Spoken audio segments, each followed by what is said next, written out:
That's how we make our money through sponsorships. And I know you were the one who contacted our sponsor, Mojo, and cried and bitched and moaned. I know you were the one reason. I know you were. We're going to get to that in a second. Giving a crap. But I'm not going to be a part of what's been going on because it's been quite frankly disgusting. That video had over 10,000 views. That video had over 10,000 views, bro. From all fan bases, including our own and the media, with some of the stuff I've seen since two injuries. So I'm not going to get involved in that. Like, keep me out of that. Don't involve me in that, please. So, you know, and I've said this before. There's been someone in our community who's done this to me before. All right. They used clips of me and EM from my show. I hit them with 2 strikes in under a month. They got a warning from YouTube. One more channel gone. So that's how we make our money through sponsorship. All right, enough of that nonsense. Good flipping morning, everybody.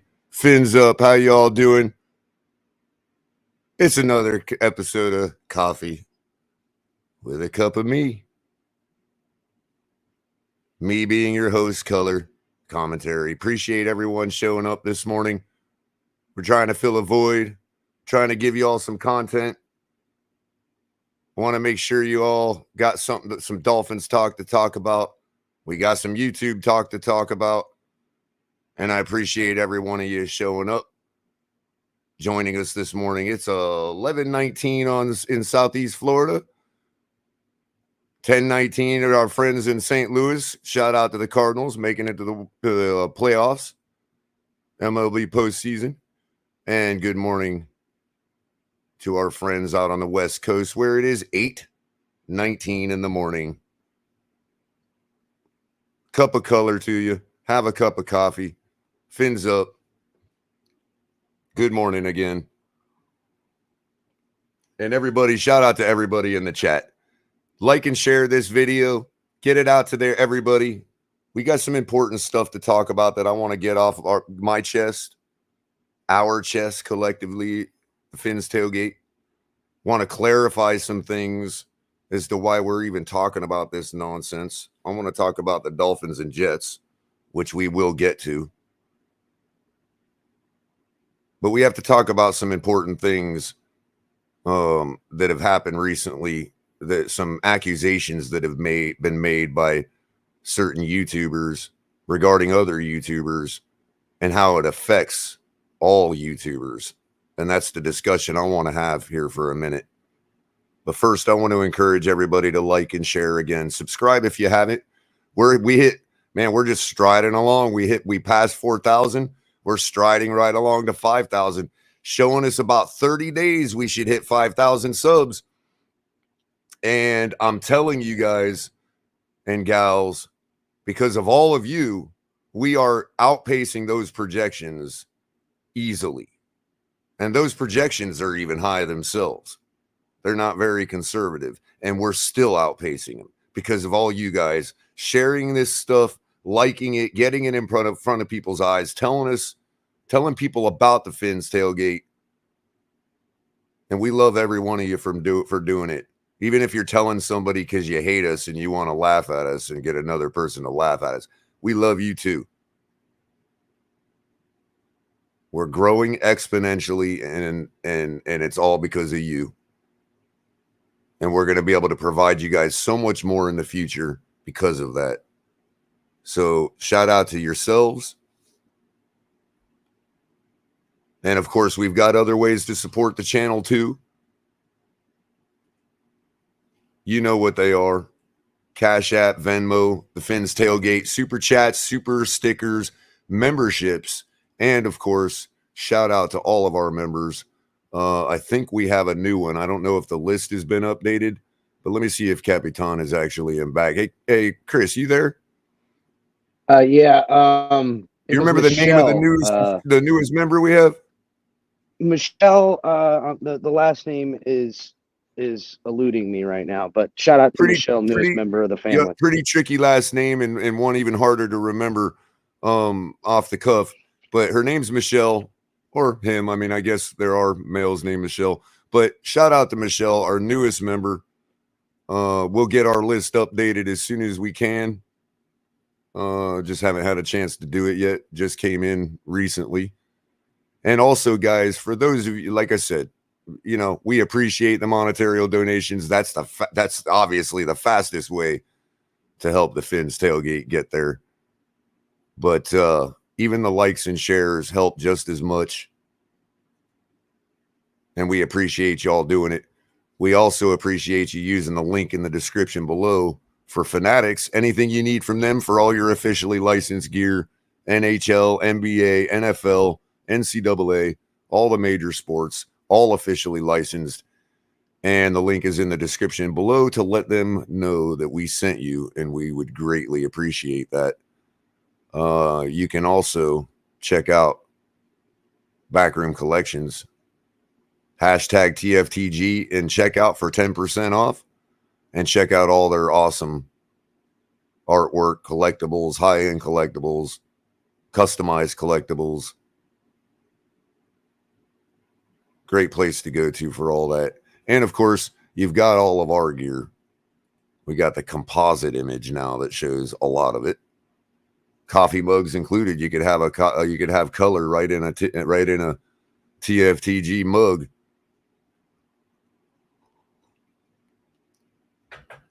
With all the different show logos on it. Pretty cool. Take it to Starbucks. Show everybody the Fins Tailgate. We love you for it. Of course, we got other stuff like the flag. You've seen it a lot.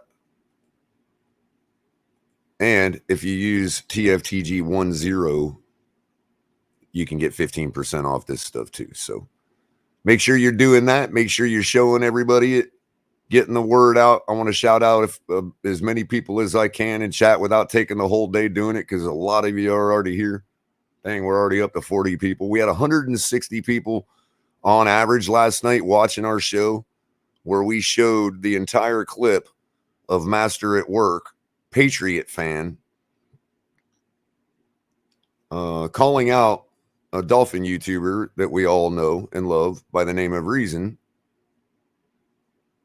for some kind of questionable things, but things that apply to other YouTubers. And there's quite a few accusations that were made that we have not been able to confirm here at the Fins Tailgate. So, you know, we certainly have no stake in the game other than to find out the answers to these questions. And we invite all parties involved to answer them. Because, you know, this is an issue that greatly affects the entire YouTube infrastructure, or possibly. And not only that, but the business networking infrastructure, the guest host relationship, all of it. And those are important structures and fabrics that build the entire community of all creators on all networks to provide all of us content. And, you know, let's face it, that stuff doesn't run on water. So before I get into that, I want to say hi to Kenna Rankin for being the first in today. Appreciate you.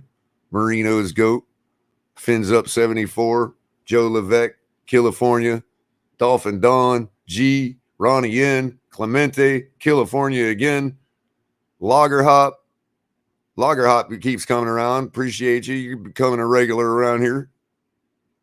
Love having you. Clemente again, Batman, who I'm hoping will join us a little in a bit to give us some insight on his perspective in a lot of what's transpired. So this all started. Crypto, how you doing? Oh, that wasn't Crypto. It's Kane's Dolphins 1989. I see you added Dolphins to your handle. Ronnie N, how you doing? Ronnie N knows what we're talking about. And look, we don't want to be talking about this. How you doing, Pete? Everybody shout out to Pete. He's been real busy lately and hasn't been able to get around and grace us with his presence. But we have tried to steer clear of this issue. I really don't want it to take up the whole day. I'm going to be talking Dolphins Jets, and we're going to be bringing up a panel on it, on everything. Definitely be dropping the link here in a bit. And as my description that I put for today's episode shows, gosh, I had a lot to say, definitely formulated, and it's going to come out slowly, but I've got to actually measure my thoughts here, because I don't want anybody here to think that we have any part in this or want any part in this other than to cover it journalistically for you guys, because it needs to be known and it needs to be talked about, and there has to be things that are confirmed or corroborated, because it's not fair to anybody if accusations like this are not confirmed. Then we need to get to the bottom of it for both, and this has nothing to do with fandom. What's up, Capitan? How you doing? Yeah, real quick, because I haven't gotten responses on Twitter from the parties in question, but I already see the pushback as is the question that I'm posing, and the skin in the game that I'll claim is the questions I want answered. And something you and I discussed this morning and a little bit last night after the show is the sponsorship reaching out and speaking about.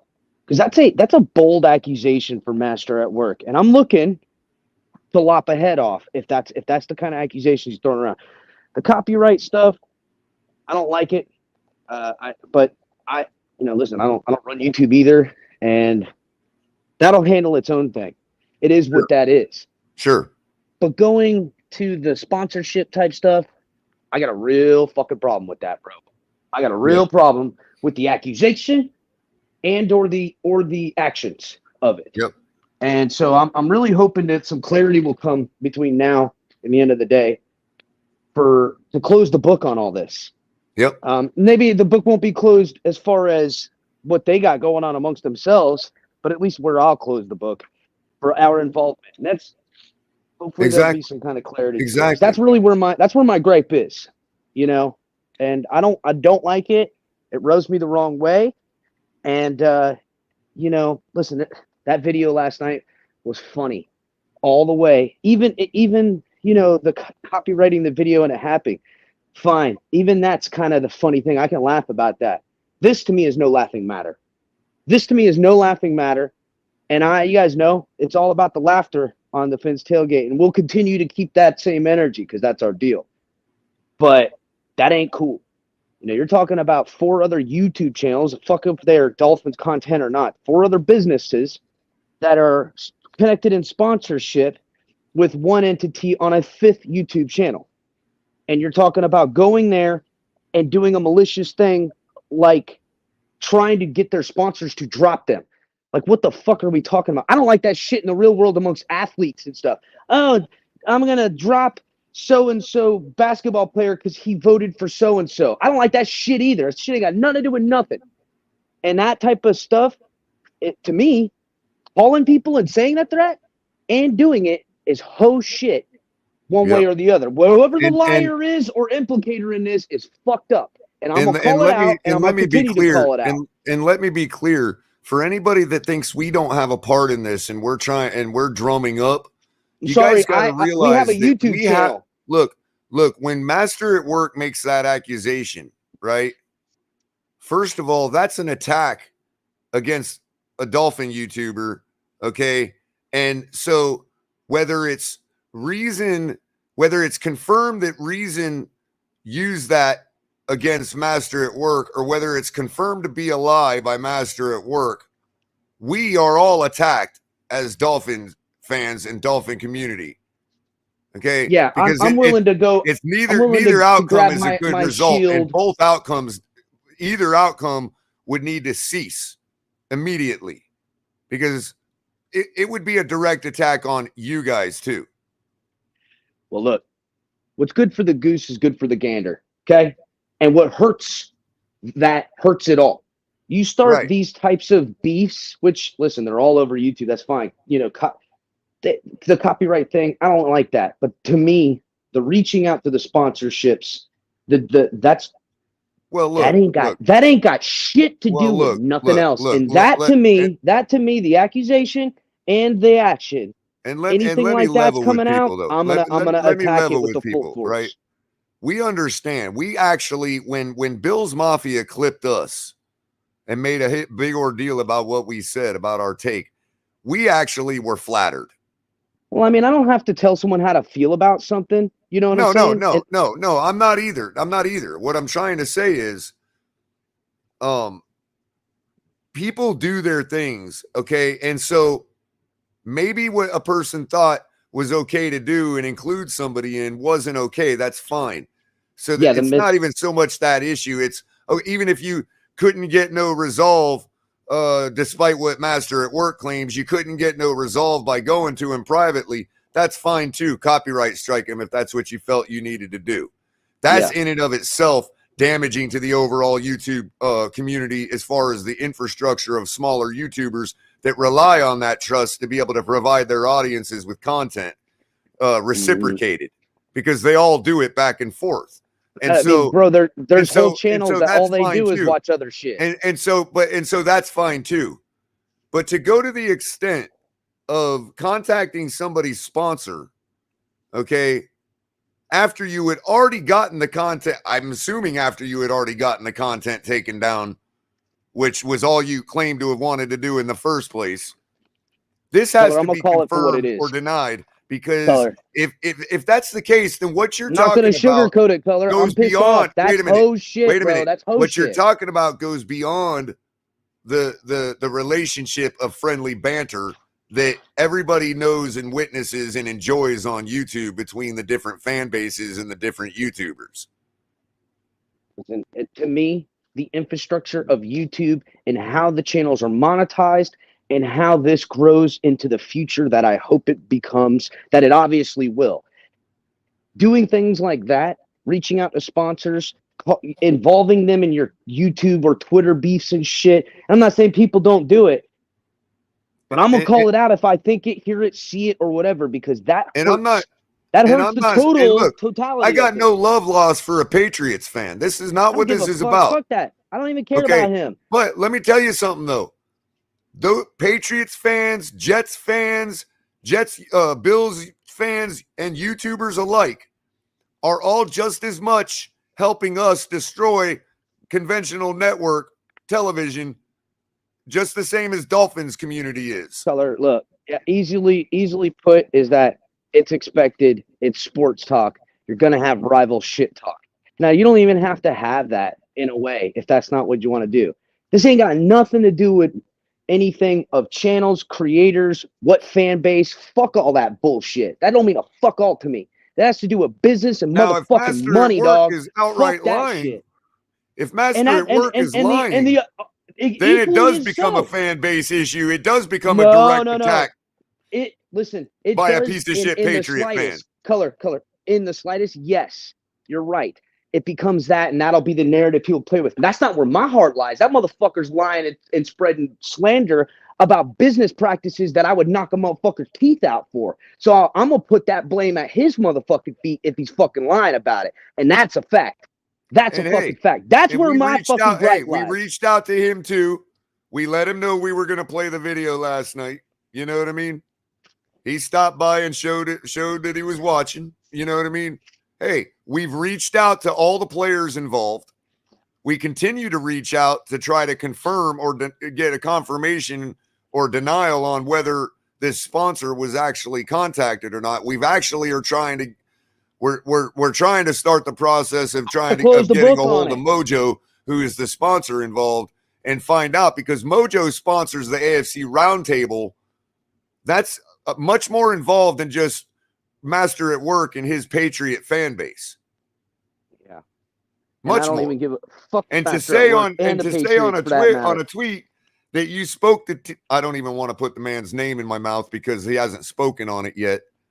Okay, but to say that you reached out to somebody involved with the AFC Roundtable who said it was okay that you were going to copyright strike them and this and that.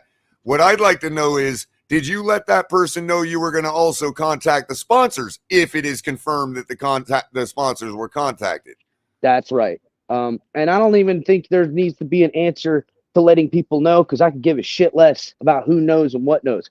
I want to know. Look, guys. Culler, I don't want to muck it up with fans and any other lines. The only motherfucking line that matters is if you're calling fucking sponsors to get people to lose their sponsors.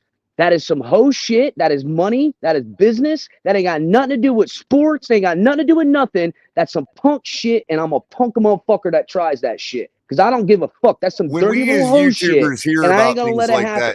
Any motherfucking YouTuber, I don't give a damn. We just started real quick. Let's just go back at the history of the Fins Tailgate, and you can help me with this, Capitan, because you are the great proprietor of the Fins Tailgate.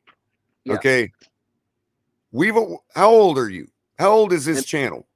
This channel's not even a year old. It's like 10 months old. Right, so. Right. And I just want to say that, like, I'm not going to sit here and toot my own horn about the amount of work it takes involved in bringing you guys the content every day, as much as we can every day. And we've tried to hold consistent with that, to bring the level of production that we do to you guys. Dude, I mean, we got a lot of hands. What I'm going to say is, I have $0 right now to my name. Okay. And it has been a struggle for an entire year.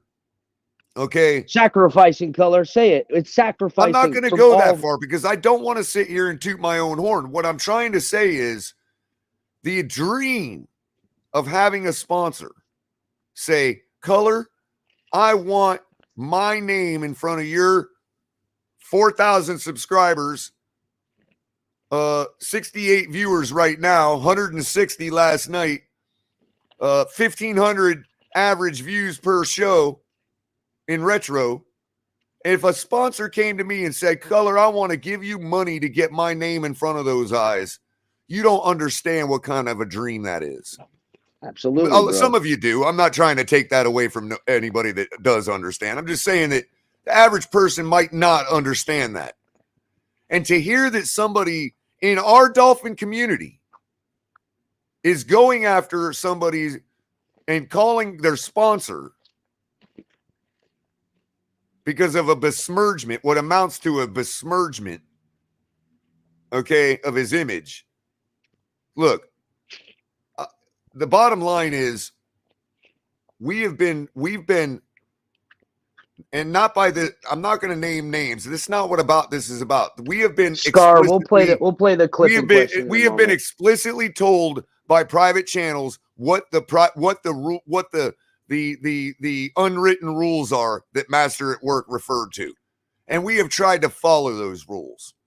And everybody knows the rules. Get reciprocated with people not wanting to follow those rules. That ain't no lie. That and ain't no it's lie. Just not, I mean, I'm not going to sit here and say it's not fair. Life ain't fair.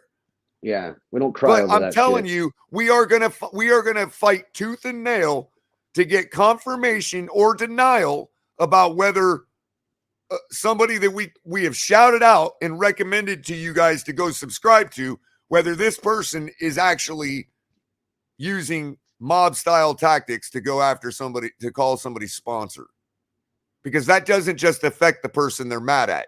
That affects the three other individuals that put that channel together and their entire fan bases. Let me ask Reason this. Reason said he went to TD and told him, hey, I'm going to do this. And TD was okay with it. Did Reason go to the three other fan bases and ask them? Kadeem wants to know what you put in your coffee. What's that? Kadeem, shout out Kadeem, Go Time Dolphins. He's asking Culler, what do you put in your coffee? Oh, thank you, Kadeem. Hey, man, it's been a while. Appreciate you coming by. And thank you for reminding me, because I usually tell everybody, the audience, what I'm drinking in my coffee this morning. Last week it was Tim Hortons original blend, and this morning it is regular old McCafe original blend. My number one right now. Cafe latte and shit. No, just McCafe in the Keurig machine from the store. Look, I don't want things to get twisted here, Culler. And I get where you're going as far as us in this channel and you know, Dolphins community and the look and anything like that. I don't care if I heard this about let's do this. A cars channel, YouTube channel, all cars, and then the other car channel that is in their purview. You know what I'm saying? Oh, I do classic cars, so do I. We're in the same field. Dude goes over and tries to fucking, pull some ho shit with his sponsors, or the other guy says that guy tried to do this. I'm calling both them out, because that affects me. Ain't got shit to do with my programming, but it affects me as a creator and the lifeblood of where this thing is supposed to take you on the levels of growth. Where the sponsors ain't gonna want to be bothered with your fucking bitch fit of your fucking Twitter beef or YouTube beef. That hurts us all, and I'm gonna call it out. And liar or perpetrator, again, is on my shit list. If this is confirmed to be false accusations, then man, I mean, come on. Culler, I got just as much to say about Master at Work if that's the case as anything. Culler, I want this to be clear. I'm enraged. I'm enraged by the topic of conversation. Look, guys, because one way I want or the everybody to know, I'm not going to talk about the nature of it, okay? But I want everybody to know that I have in the past spoken with Reason privately, okay? And we have both come to an agreement to be adults towards each other. And so I'm actually trying to offer that space to say, no, Culler, this motherfucker is fucked up, and I would never do that to somebody. That's all we want to hear. Culler, I don't even want to put Master at Work or Reason even though they're the example in question, in the connotation of where my intentions are. I give a fuck all about either one of them and their beef in this scenario. I give a fuck about number one, me, my guys, who I'm responsible for, my fucking money, my shit. And that's where my fucking infuriation. Is this all for naught? If somebody's just going to call our sponsor and I get a sponsor lies? And someone could come around and just call somebody and try to do that shit, I'll knock a motherfucker's teeth out. I'm not playing no more. This ain't shit. This ain't fun, happy fucking Finn's Tailgate El Capitan. This is El Capi Chris come beat your fucking ass. If some shit is one way or the other. On one token, I can say, look how much time we've taken away from talking about our team. Are you fucking kidding me already? Wait a minute. On the other token, why the hell don't we just ignore that? Culler, why don't you just ignore all this stuff and start talking about Dolphins? I'll tell you why. Hose shit. Because we don't get to talk about Dolphins if we can't afford the platform to bring it to you guys on because of this kind of nonsense. Beautiful. When we have to take our time away to make sure we're watching our P's and Q's for some feudal system behind the scenes that nobody knows about, and then we're not getting reciprocated. No, we can't function that way. Culler, if I know that's what lies for me in the head, what's the point? We're just going to say what we need to say about things and move on and call it a spade a spade. That's it, bro. That's what this about. I'm ready to start. I'm ready to lay the accusations that fucking Master at Work has made on somebody's feet, and I ain't gonna stop till I find out who it is, one way or the fucking other. Listen, I take this completely different. Work said might have been fun for a lot of people that don't like Reason. That shit ain't fucking funny to me, homie. But all that was just, that ain't funny to me. That ain't no fun in fucking games. It was funny all the way up until that point. No, I meant like the insults and all that. Say what you want about that stuff. That has nothing to do with what we're talking about. I don't give a shit about insults, bro. I get it. He's a scumbag. And as Capitan says, it's not even about the copyright to him. People play those games. Yeah, I don't give a fuck about that either. Sponsors, man. This sponsor call shit, what the fuck are we talking about, dude? I ain't gonna play it, and I'm gonna come and get that. Like, if Master at Work did saying some lie on that shit, I'm gonna go at his ass too. Yeah. Fuck that. Yeah. Because accusations of true canceling are much worse than actual canceling. That's exactly what canceling is, Culler. It's all bullshit accusation. When you're calling somebody sponsors, that is literally the function of canceling, trying to cancel somebody. Well, trying to cancel someone by lying and saying that they're doing that is equally as bad. There's one side or the other. We also don't think it was wise. We also don't think it was wise, as we said last night, for Master at Work to be reciprocating the threats of cancellation. How's that going to help his cause? Listen, they're canceling each other and they keeping it about them canceling each other. What? You probably said the most wisest thing yet. Let them cancel each other. I don't care about that. I don't give a shit even names in this scenario. What I care about is simply man shit. And I don't mean to, not women shit, adult shit. Okay. Right. And I don't mean hoe shit, right, that it's woman shit. I mean hoe and that you go and do that. Maintaining the Finn's tailgate. So our audience, the great audience that is listening to us complain about all this at 11 something in the morning, can have content. You know what I mean? It's like this nonsense we got to deal with, people. We're just trying to head it off at the pass. Because we've already been in people's sites. And we don't want to put ourselves there again. Their beef don't affect me, and that's the point I'm trying to get across. AKA Hobbs. Their beef don't affect me. Not. What affects me, AKA, is because we're shining a big old light on it. That's why it don't affect us. No, listen. Even if me doing this or us doing this, and we kind of discussed it, brings a bad spotlight from anywhere, fans or anything. If that ain't. Y'all got to understand that you can try to look at it through a lens of any purview you want. I'm going to be very direct and clear where my fucking problem is. My problem people is you calling, bro, and we still grow. So listen, you know what I mean. Don't throw me off topic here. Let me get this out. Us doing this right now, I'm willing to take whatever heat comes from it. I don't give a fuck about heat. I don't even think I would get heat on this. I don't even want names. Don't matter to me. I'm being very clear here. Don't It kill the affects messenger. me. It affects me and our guys in this channel. Simply put, it is about contacting sponsors and taking it from the YouTube realm to somewhere else. And once you do that, I got a real fucking problem with it.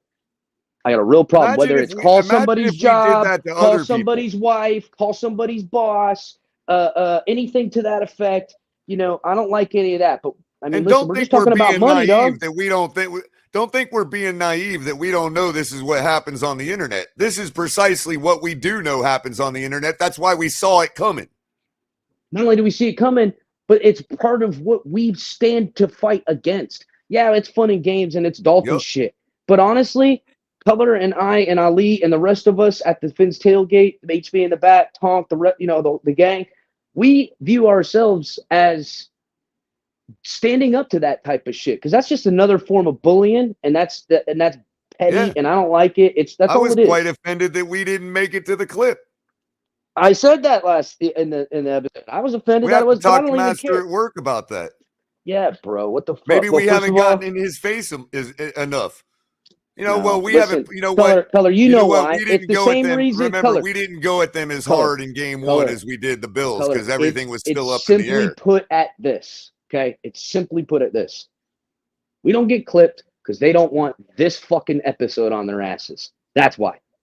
Okay, they don't want this smoke because I'm not playing. I thought the Bills handled it pretty well. They handled it fine, but you know what? Notice nobody don't fucking came back. I reached out a couple times. Where are you all at right now? Been talking shit for 3 weeks. And I get it. They hidden coward like I expected because they don't want this guess smoke. What? I'm going to go just as hard at them when we're playing in their house too. What? Are you fucking kidding me? I'm going to go extra hard. I ain't got no I'm going to shame. go, oh, look, you're so scared you ran the whole time. The whole time. Even in a loss, I still go hard. I'm a Dolphin fan. But all that ain't got nothing to do with what the topic is to here. Exactly. I got a problem with the business. I got a problem with crossing the line. I got a problem with crossing the line in the accusations and the actions. And either way, we're gonna get down to the bottom of it and make sure. I'm hungry now, Culler. I'm hungry now, and I want these meat and potatoes, and I'm coming to eat it. To eat it. You know, and hey, I mean, there is, that's just. And if I got to. And I remember this part in Master at Work's episode. I'll drink Master at Work's juice too. I don't give a fuck. I heard his part where he cried about someone drinking his juice in fucking middle school, then taking him out in high school. I'll drink your juice too, homie, if you're lying. Just to be real. I drink your juice. Ain't shit you can do about it, dog. Ain't shit nobody can do. So on that note, I did forget something that I wanted to shout out in my intro. And I normally don't do this because we don't get any sponsorship or anything from this company, and it's totally a free advertisement for them and shout out. But their cause is really, really nice, really good in this particular. We always about a cause, homie. What it is? I'm getting it right now. This is my my current medical dispensary. Oh yeah. Okay. And they're called Vitacan, and they're exclusive to Florida. But I love Vitacan. Currently, they're giving 10% of their sales will be donated to the Florida Disaster Fund. Oh, you know what? For Hurricane Ian cleanup. I want to shout out Denny's for that matter as well. In the same context, Denny's straight up had semis set up, giving away free breakfast like a food truck semi, giving away free breakfast down in Cape Coral and Fort Myers area where all the people. Shout out to Denny's, class fucking act. Yep. And so says Vitacan is Florida strong, Hurricane Ian aid as Florida's only privately owned and Floridian owned cannabis company. Our connection to the Florida community runs deeper than most. So when our community hurts, we hurt too. So shout out to Vitacan. They've provided me with much love and much help for my own medical issues that I deal with. Besides generally enjoying token, but besides that, they're a great company. The lab they work with, that they're an exclusive distributor for, is really geared towards drawing out a lot of the medical purposes of cannabis without compromising the levels of THC. So don't think that you're getting anything less. And it's a great company. They're all over Florida, from north to south. There's a dozen of them in the Fire, Miami, bro. Broward, Let's be real. Palm Beach area. If you're medical card and legit like you should be, do not commit crimes. Yep, that is for But licensed medical patients. Licensed medical patients, but at the same time, like, you can try out everybody, but I promise you're gonna find out that Vitacan consistently. And because a lot of people don't know, still, there's never a wait. You never have long lines. You go right in, you go right out. They're great people to talk to and work with. They're friendly, they're knowledgeable, and they're like most people are. But they'll tell you anything you need to know. They won't steer you wrong. And when I went to Massachusetts on a business trip, I told them I was leaving for 4 weeks, and they actually gave me like this little care package. People want a recap of what we've seen and stuff, Color. A lot of people are confused on this, and to be honest, I see people in the chat. I think Carla's asking what she. Yeah, I can run down the nuts and bolts of what. I wish you guys would have seen the episode last night, because we don't want to and play the clip again if you could, because really that's where our main gripe. So ultimately, for those that aren't caught up to speed, I'm going to go back to the beginning and just explain that there was a YouTube video that was put out, that was published out of the AFC East Roundtable channel, YouTube channel, that depicted reaction videos of various Dolphin YouTubers, us not included, I might add. Yeah, apparently we ain't made the big time or some shit. Yeah. I got my own personal gripe at that, but that's not what's in question. Yeah, that's beside the fact, right? We'll save that to bitch out for us on a different. And there was some comments made about Tua, and it was shortly after Tua's injury.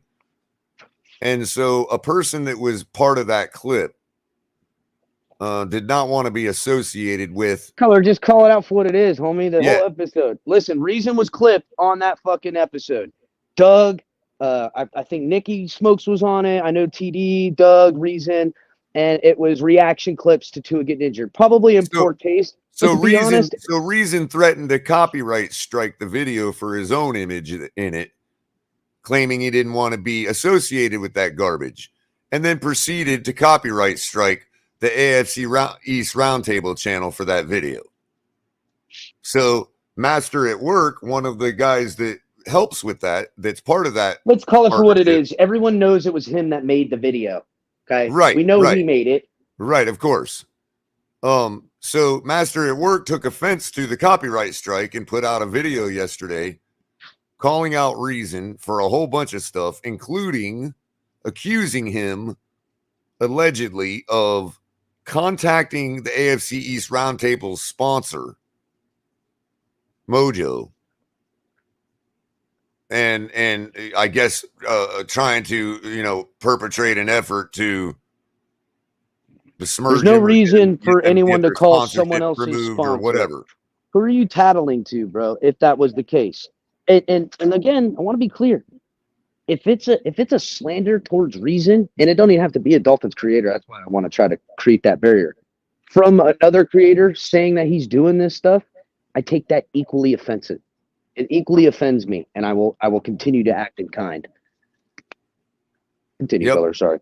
And so, besides the copyright strike, which people can, of various different ages and demographics all agree or disagree is important or not, because of as Master at Work put, the unwritten rules between YouTubers. The fact that the idea that he may have contacted sponsors involved doesn't just affect Master at Work, because he didn't attack Master at Work's channel. He attacked the AFC East Roundtable, claiming that when he talked to TD privately about the copyright strike, that TD was okay with it. But fuck the AFC East Roundtable, and I don't mean that to the people or that. And fuck whose channel's affected. I'm talking about it affecting the organism of YouTube doing some shit like that. That's what I got. That's where my problem is. If you're contacting other people's sponsors in an effort to demonetize them on their own personal shit for your personal stuff, I'm not gonna fucking allow it. Especially when the copyright strike would have sufficed to get the content taken down. That ain't got nothing to do with Goal, copywriting. You know what I'm saying? That ain't got nothing to do with copyright. Ain't got nothing to do with what I'm copyright. saying Ain't got is, nothing to do with YouTube. No, what I'm saying is, if Reason's goal, like he claims, was to get the content taken down, then what does calling his sponsors have to do with that? Agreed. But again, I don't need any other context on what was done. I don't want to marriage the copywriting and the fucking calling in any way, shape, and form. They're two separate instances. How I feel about the copywriting irritates me, and yeah, it's kind of weak. But I can understand it, and it's a privilege for creators to use it in this way. Can it be abused? Yes. Can I have problems with it? Sure. And we'll let YouTube decide that. And we'll let YouTube decide that. That's right. That's their YouTube's call to make. fucking call. That's right. My problem is beyond that. It has nothing to do. Master at Work putting labels like this on people is damning as fuck. And I want to know if he's a liar. Vice versa. If someone's out there playing that dirty game, I'm going to fucking call that out too. That's it. So Culler has the accusation in. Oh, yeah. Yeah, Carl. That's kind of what I'm saying. Copyright strike, fair game in some ways, and we can debate on whether it was in poor taste or not, and people can feel differently about it because that's how it will. To me, sponsorship going around like that is not fair game. That is not playing any sort of game.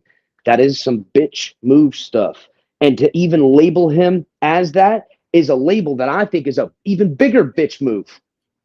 So I need answers. Yeah, I want answers.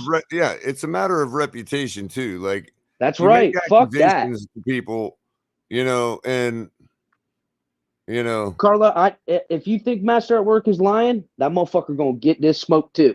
Yeah, listen, Carla, I have nowhere to put it. This ain't smoke about. This ain't smoke. Carla, you have every right to think that. You have every right to think that, and don't think for a second that we haven't thought that too. That we don't believe that's a possibility. What are you talking about? Fuck, bro. That's what pisses me off. I need answers, motherfuckers. You know what I'm saying?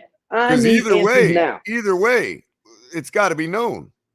That's it, bro. I need to know if I'm out here doing all this fucking work and doing all this with my guys. The financial investment alone, to then hope that it at least gets your money back one day or to flourish into something else. To be clear, we've explicitly invited both to come work out their differences right here. Nah, you know what? I don't even need that. Like I'm just saying, if they want to present their cases to the audience aside from us, we're not. I would love that content. I would mediate it as fair as humanly possible.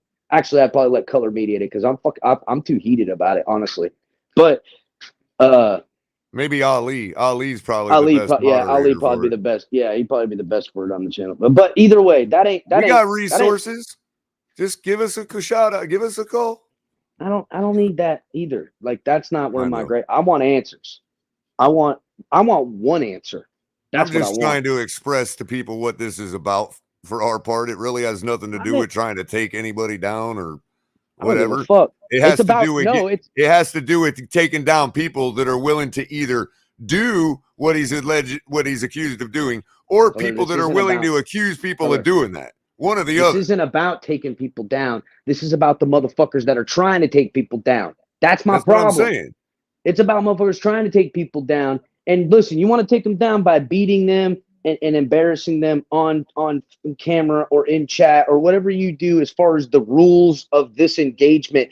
You've crossed the line of rules of engagement into the war of YouTube. This is a different war, and I'm going to act a different motherfucker about it. That's my point. This ain't El Capitan, like I said. This is a different guy you're handling with now in circumstances like this. And that's why I'm pissed. Because I don't want to be this guy on this channel, on YouTube, in any way, shape, and form. It's about fun, shit talking, and laughs, and the Dolphins to me and us. This is a different energy. that I gotta bring, and that's one I'm far too fucking comfortable with for anyone that I want y'all to fucking know about. I mean, it's business. You know what I mean? And it's there's no reason for that. There's no reason for that. No pun intended. Kevin Lee says that, it gives Finn fans a bad name, Finn content. You're right. It does give us a bad name in total, but that, and I'll feel as such in certain ways for sure, but I don't even think it has to be put in any section for Dolphins, because then it's now Dolphins versus Patriots and this, and, one content creator, Finn fan, to another content creator, Finn fan. These are all different narratives and context that can be written. I don't want any misconception at all. The only thing I want to know is if somebody lied about it or somebody did it. And it's about sponsors and calling and business. That shit gonna get a different energy from Chris. Fuck El Capitan. So yeah, I'm trying to get to the video again because it's actually I got it now. All right. Let me pull this up here. There it be. And yeah, you know what, Trucker Sean? Fucking with the bull, get the horns? For sure. About it. Like it. Like the energy. Like the even beef. I like the back and forth. It's good content, even though it's kind of some cheap content at the same time. I ain't got nothing to do with that. That ain't bull and horns and shit. Like I said, you breaking the rules of engagement. Well, yeah, I mean, And so is fucking Master at Work, if it's a lot. And Again, apologies to the people that, might be new to YouTube that might not understand that this is part of the YouTube content inherently, and it just happens. Every once in a blue moon, this kind of nonsense gets brought to the surface. But there is value in bringing it to a head and finding out what actually happened. Because as Capitan said, if he's lying about this, that's pretty... I mean, he's going to lose credibility in his own community. You know what I mean? I don't care. Listen, that's Patriot shit. That ain't got nothing to do with me. If he's lying about it, I will forever, whenever I see Master at Work logo pop up on something, I will be sure to lay that at his feet at every given moment. And I'm sure he knows that when it comes to not just us, but other people. I'm sure it doesn't matter to him. I'm sure it doesn't matter to him if me. That's why we have to take it seriously as a credible allegation. You know what I mean? Right. That's right.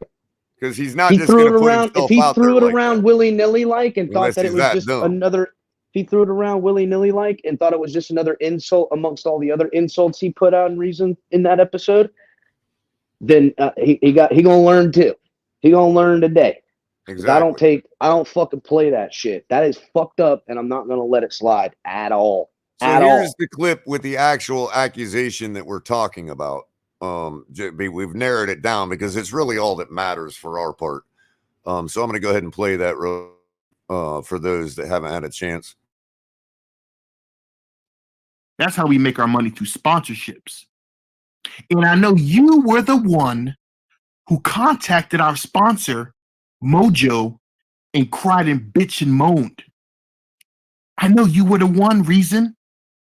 I know you were. We're going to get to that in a second. Giving a crap, but I'm not going to be a part of what's been going on because it's been quite frankly disgusting. That video had over 10,000 views. That video had over 10,000 views, bro. From all fan bases, including our own and the media, with some of the stuff I've seen since two injuries. So I'm not going to get involved in that. Like, keep me out of that. Don't involve me in that, please. So, and I've said this before. There's been someone in our community who's done this to me before. All right. They used clips of me and EM from my show. I hit them with 2 strikes in under a month. They got a warning from YouTube. 1 more channel gone. So that's how we make our money through sponsorships. And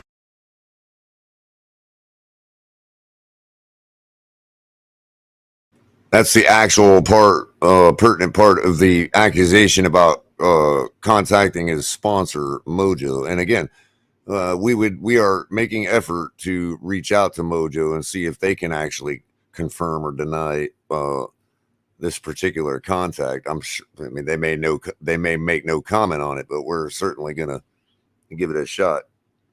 Because, you know, that's really where the answer lies. We can watch two grown babies accuse each other of shit all day long, but you know what I mean? How do you get down to the real answer? Listen, up until everything else and the copywriting in question, I don't like that. That's not cool either, but I don't give a fuck. You know what I'm saying? And more often than not, because listen, you have his face, image, voice show on your shit, and he don't want it. I'm pretty sure that's part of the rules. Do I think he should have done it? Personally, no, I wouldn't have done it. But that ain't my fucking call, and I don't give a shit. That ain't what my gripe is either, though. My gripe is about taking it beyond the realm of YouTube, different rules of engagement, and it's a wild accusation. And I'm gonna be honest, it ain't the first accusation I've heard about Reason, to be honest with you. And I don't want to put it on him, and I've never even said a fucking word about accusations. But this is a little different to me because he's tying it to that. And I'm going to hold Master at Work accountable for his words. I'm holding him accountable first. I want to know, is this guy out here spreading lies like this? Because I'm going to go at him hard. That's kind of where I sit. It bothers me to my core. It's the whole thing is bothering me So in a way we that continue makes to me put out fucking all the invites to anybody that may be able to corroborate a confirmation or a denial of these particular allegations. It's ridiculous. We have to know. I have to know. I gotta know, and I'm gonna find out. It's a simple matter of trust. Gonna find out. Bottom in line. the whole system. I see Zippa in the comments. If I don't hear anything from people that I've tweeted about for them to speak for themselves, and I don't have confirmation one way or the other, I'll ask the producer to go ahead and do what he does best and find out and reach out to the company in question. I mean, it's the easiest way to move on. And everybody. Look, I'm gonna move on. I don't even want to talk about it much up. more. Everybody wonders why they all made it public. You know what I mean? And I don't. Well, people look at it like a private beef, but it's not. It's public, and this is what YouTubers do. Yeah, I'm sorry, but yeah, anything on YouTube is not private, okay, unless it's put on private. So I take the risk and the assumption that just like Culler and I on camera, sometimes someone could take it and do whatever they want with a meme or clip it and stuff like that, and I chalk it up to the game. Okay, been a lot of different games you play in the life of human. Okay, women play different games than men. People play different games in life, whether it's office games to try to get up and stuff like that. Everybody understands the games and the rules. This ain't the game. This is something else. The accusation, the action. I ain't playing. We're not trying to attack anybody. I am trying to attack somebody. I just want to find out who I got to attack. That's what I want mean to be is clear. we're not threatening anybody. We're simply I'm not the fact that we're going to find out one way or another whether it happened or not. If the man wants to come up here and deny it, the invite is open.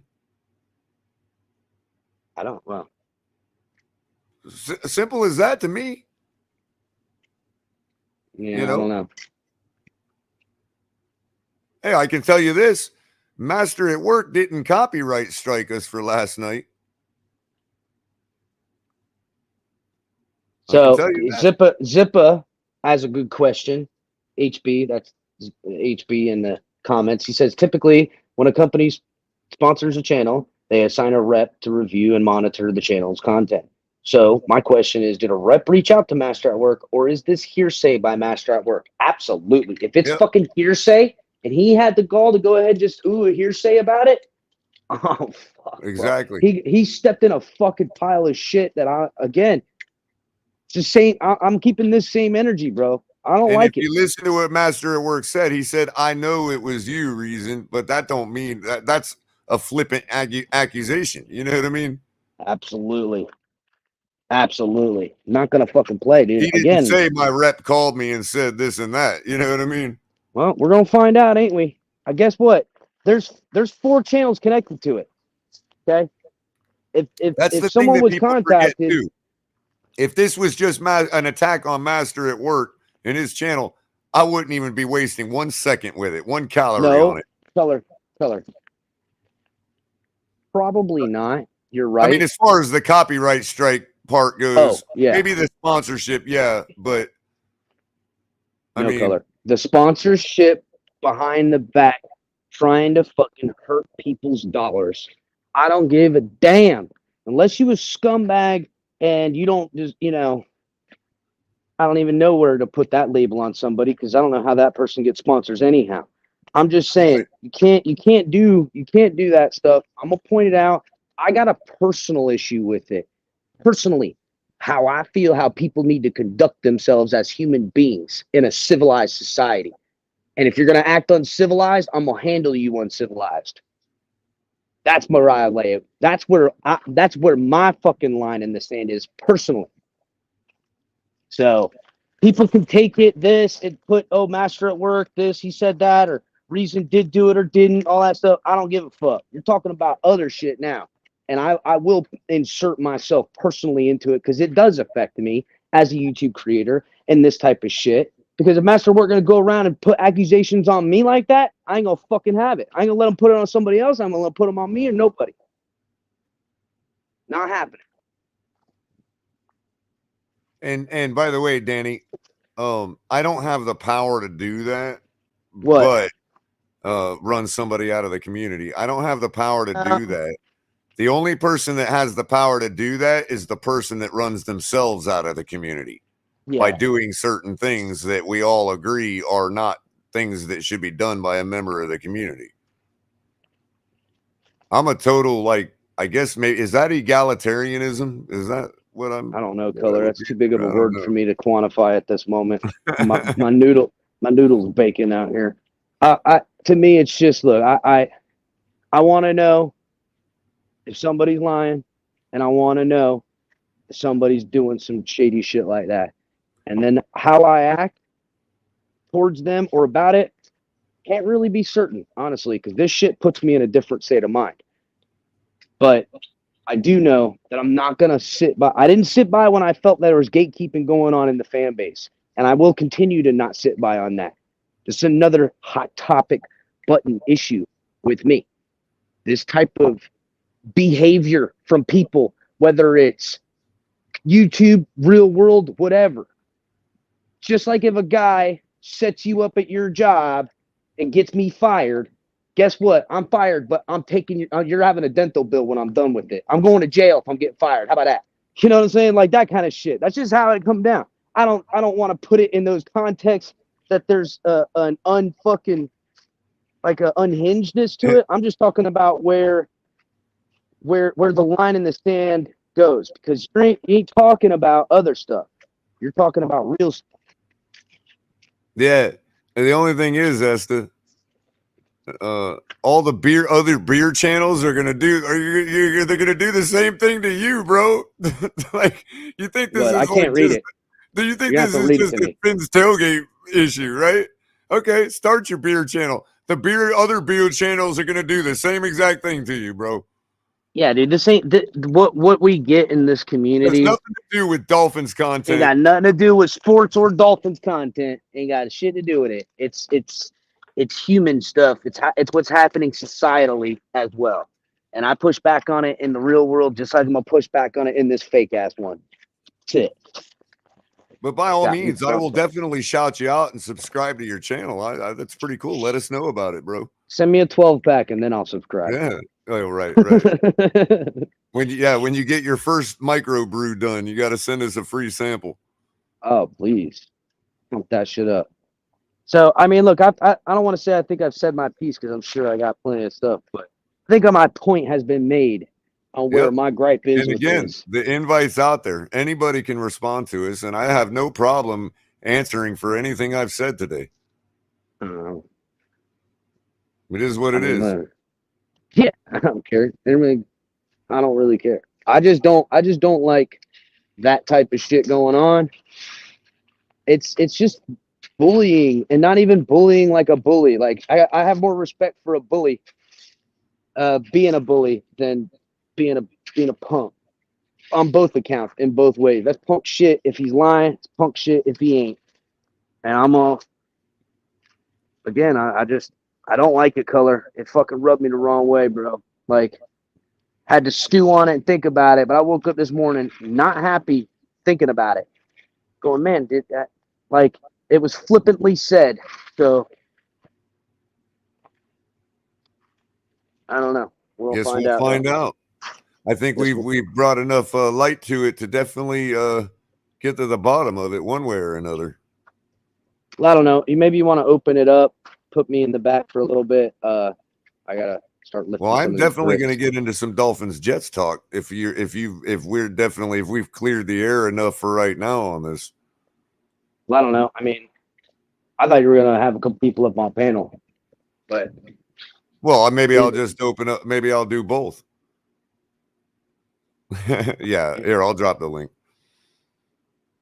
Maybe people want to say something about this. Sure. I'm going to give that opportunity, but I do also want to reserve some time before the show ends. yeah. To give the fans what they want, But there's the link. I invite anybody to, hey, come up. You know how I am. I invite people up on the panel to tell me where I'm wrong. That's what I want to hear. I don't want you to hear or tell me where I'm right. I already know where I'm right. You know what I mean? How's it going, non-Miami Dolphins fan, Mark from Bills Mafia? Good morning, gentlemen. I helped you wrap up last night, and I'm here first thing this morning. It's great. I work from home, so I can do this all day long, and it's great.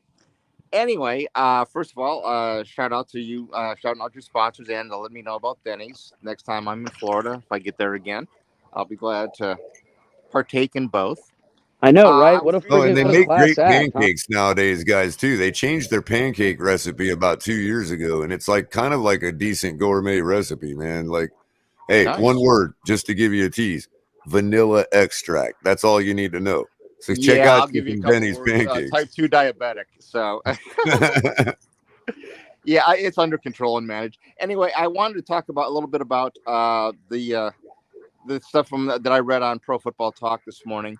That the Dolphins are not going to bring Byron off of PUP yet. He's not ready to practice, so that may occur next week. And Xavier is day to day. So I just wanted to bring those points up to the room today because I just took notice of them. Well, dang, ain't you a party killer, bro? We were about ready to hear all I'm the not trying to be a party killer. Just trying to spit facts. Hey, isn't Keon Crossing? Two things, Color, if you don't mind. I'm sorry, Mark. I can't chat. I guess it's blocked. So maybe one of your you know what? Could you fix that, please? If I were to guess, I bet you got a victim of a Cap for Life pocket block. What do you think, Cap for Life? Yeah, I'm pretty sure, man. If it is, I'm sorry, man. Capitan, not a problem. I just wondered if that could be fixed. Capitan's no longer in back, but when he jumps back in, I've done that before. I'll have him unblock you, bro. Sorry about that. Okay, thank you very much. And so anyway, I don't think that affects the game all that much because I really didn't expect Byron Jones to be able to play this week. But I did see also the Jets are getting Vinny Curry back and Dwayne Brown. Whether they play this week, I have no idea. But they're both they're both at practice today. So I just wanted to give you the latest from PFT. And the other thing I wanted to mention is you had made comment about the Bills fans running away and everything. I just want to remind everybody that I was on all the Dolphin YouTube streams giving props and scoreboard to you guys the morning after the game. So I'm a scoreboard guy. You guys won the game, and congratulations. And that's why you're leading the. Yeah, I've seen you and Maston Park still around. So Maston Park is pretty cool too. He understands reality of scoreboard and the fact that there's Capitan. Hey, yeah, Mark, real quick to respond to you, bro. It wasn't Bills fans we're calling out; it's Bills creators, and that's all. We took our shots. Oh, really? I didn't know because I check out Rico, Cover One, Joe Marino on Locked On Bills. But the one thing that they don't do with Buffalo, they have no panel shows. Dan Mitchell, nobody has a panel show. And it's you guys have a Locked On Bills? Pardon? You have a Locked On Bills? We do, there's yeah. a Joe Locked On Marino Bills. from the Draft Network. Actually, I think there's a Locked On for everybody because I looked That's at what the I'm saying. Titans, I looked at Isn't the that a Ravens. brand? Yeah, Yeah, the Locked Locked I thought it On was guy just is us. actually. For Didn't you every say the team, Locked yeah. On guy was from All Detroit, 32 teams. Chris? I think so. Yeah, so I watched the Locked On Titans, and then I watched the Locked Yeah, On there's a Jaguars, guy. and there's There's a a Locked guy. On Steelers. Yeah, there's a guy that used to be a. And Yeah, the Dolphins there have used to one be a also. former NFL cornerback that used to play for the New York Jets. He's actually the host for. Yeah, he's the host for 49 Locked On 49. I forgot his name, man. Yeah, there's a guy that does the Dolphins Well, it doesn't too, matter, but which I enjoy. yeah. And then there's the Chat Sports guy that I find pretty entertaining and pretty knowledgeable. And I love Nicky Smokes. And does everybody know if Stephen D's okay? Because he didn't do a show this morning. Yeah. No, I haven't heard from him. Yeah, nobody did a show today. Well, he's Miss Finn said changing she's some going to be stuff off around. today, so that I understood. He said he was something big was coming, but I don't know. Yeah, I think. Anyway, I'm always concerned because I really like you guys. And I think you do a great job. And as far as I'll just throw my 2 cents in for whatever it's worth on this whole reason. Mark, I don't like your team, but I like you, man. Oh, thank you very much. And yeah, Mark, that's just the thing, man. We all have different sensibilities, right? But we have a freedom of choice, right, on who we listen to, who we choose to value for entertainment, whatever. But when you overstep the line like Reason did and try to, cancel another option. I had some issues. Allegedly. I had some issues with Reason from some comments he made about the city of Buffalo. But then he and I had a chance to talk, and we kind of worked things out. And until it's proven that he did something, then it's all alleged. Let it go until there's proof. Yeah, for sure. I could live with that. I could live with that for sure. But the whole thing is, man, this guy has been making some iffy decisions for a while now when it comes to his relation to the fan base and his perspective, which apparently he believes is the only correct perspective there is for a Dolphin fan, and will ban anybody who just slightly disagrees with his take. So, what did Malcolm X say? When the chickens come home to roost? Let's see what happens here. Thank you, Bowie's Leg, for letting me know the update on Stephen D. So he's I have gas station news. Pete, how you doing there, guy? Mark, what's up, guys? Listen to me clearly. I don't care who believes me when I sit here and tell you what I know about my team. And I'm just going to say it short because I've been warning this entire fan base for the longest, and I wish I had more time right now. The reason Tua is out right now with that concussion, the reason he's out, there's 2 reasons. One, it's on Tua. Number 1, I don't care what they try to spin, the media, nobody. I need this fan base to hear me out and hear me clearly. The problem with this franchise, number 1, it's Tua's fault he got that concussion. I hope this regime and all these fans know. And number 2, I've been warning this fan base for the longest. The locker room problem. Tyreek Hill. This is something I bet nobody have spoken about because nobody knows, okay? Tyreek Hill is the number 1 reason why Tua took that concussion. And I got information that, bro, it's unreal to me. Tyreek Hill is pretty much the coach of this team.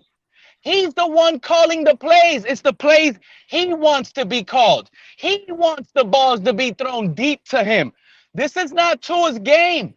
And this is why I warned this fan base before the season started. The locker room problem, Tyreek Hill, is going to be a problem. And guess who's the offensive coordinator?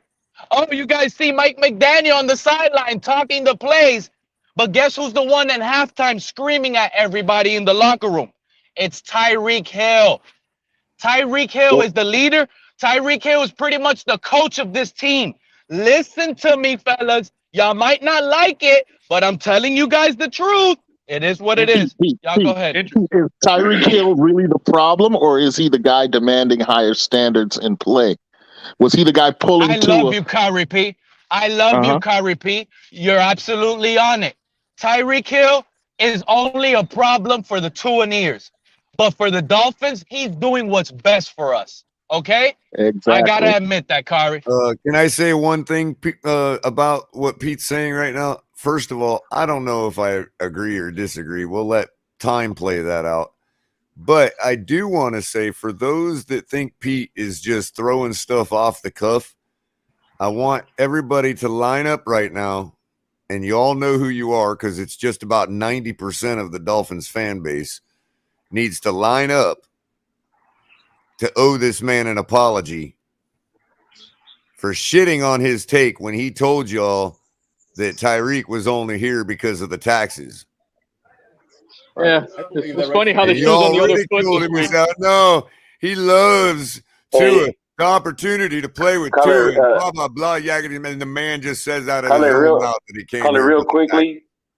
I will agree on P on one thing that he said. I think Kari P has seen it before. Big O actually agrees with Pete's sentiment. He actually, Big O is one of Tua's biggest supporters. He actually blamed Tua for putting this on, for this whole injury thing. He put this situation on himself by failing to protect himself. Failing to know when to get rid of the ball, failing to to protect his body. Big O actually said that, and there's been some people that turn against him because of that. And this is something that Tua has not learned since his time at Alabama, since his head coach warned us about him, that one of his biggest drawbacks, despite his his durability and his arm talent, it's his ability to get rid of the football and when to know when a play when to know when a play when to throw a play away. Kadeem says, we taking what Hill said seriously. And you know what, Kadeem? I actually had that thought too. Like, was he just joking? Like to say, like to kind of like, feed the narrative because he knows that narrative existed? That's a possibility. He could have been straight joking. But at this point, any other time that we've claimed hyperbole, everybody wants to say, no, he wasn't joking. He really believes Tua is the most accurate quarterback he's ever seen. Man, I haven't seen Kadeem in a minute, man. So what I'm saying is, if we're going to give him deference for hyperbole for other things, then I don't know, man. We kind of have to take what he says. If he meant it as a joke, then it was a bad joke. You know what I mean? Culler, you've been in the locker room yourself as a player. You know what happens in the locker room. So you can understand, and anybody else who's been in the locker room, what happens when you let a player like Tyreek into your building, into your locker room. He is what everybody likes to talk about these days, a true alpha male player. And when he gets added to your team, that is a demand on the requirements of everybody around him that they have not experienced before. Right. And now you guys here at Finn's Tailgate have been talking about this for more than a year, or since you began, right? About you wanted to see Tua step up, be more alpha male like, right? What I'm suggesting is happening, or has happened up to this point, is that since Tyreek Hill entered the building, he has put a demand on Tua's play that has worked to Tua's benefit. He has pushed Tua to become a better quarterback, to be more assertive, to look for him on every goddamn play and make the play. And up until the injury, this is the kind of energy that kind of presence brings to a team and to a locker room. Now, once you fail or create a consistent pattern of failure and not meeting the demand of that animal he needs to be fed, you know what I'm saying? It can turn ugly. So, to your point, Larry, 100%. That standard and that bar gets raised. And look, I think we can all agree. When will, to Pete's point, and I know Pete's being a little forward thinking and hyperbolic at the same time, that Tyreek Hill's a locker room problem. He can become one, that's for sure. Right. He makes the money. He's got the money, and it could happen. I don't think that's happening now, but there is an added pressure onto it. You guys remember the any star player? You can say that about any star player. Hold on. Yeah, my bad. Sorry. 1 second, Irving. We just got through illustrating to you guys, the kinds of things that go on business to business behind the scenes. Don't think for a second, no matter what Tyreek has said about Tua in the past, that he won't immediately shift gears to take care of number one. And number one ain't on Tua's back. It's on Tyreek's back. 1,000%. 1,000%. And I don't want to make it. I don't want to get lost in translation here. I don't think this is happening or this is the scenario for me.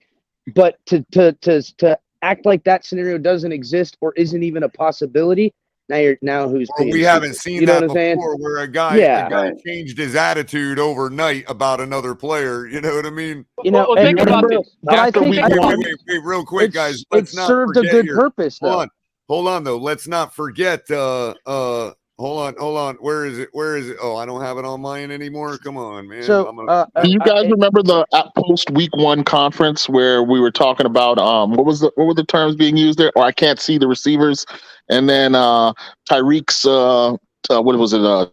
Twitter or tweet to Patrick Mahomes. This is something that's going to be constant. It is a factor in our locker room. Yeah. Here we go. Let's not forget everything. Here we go. Let's not forget. Let's not forget. It's my quarterback.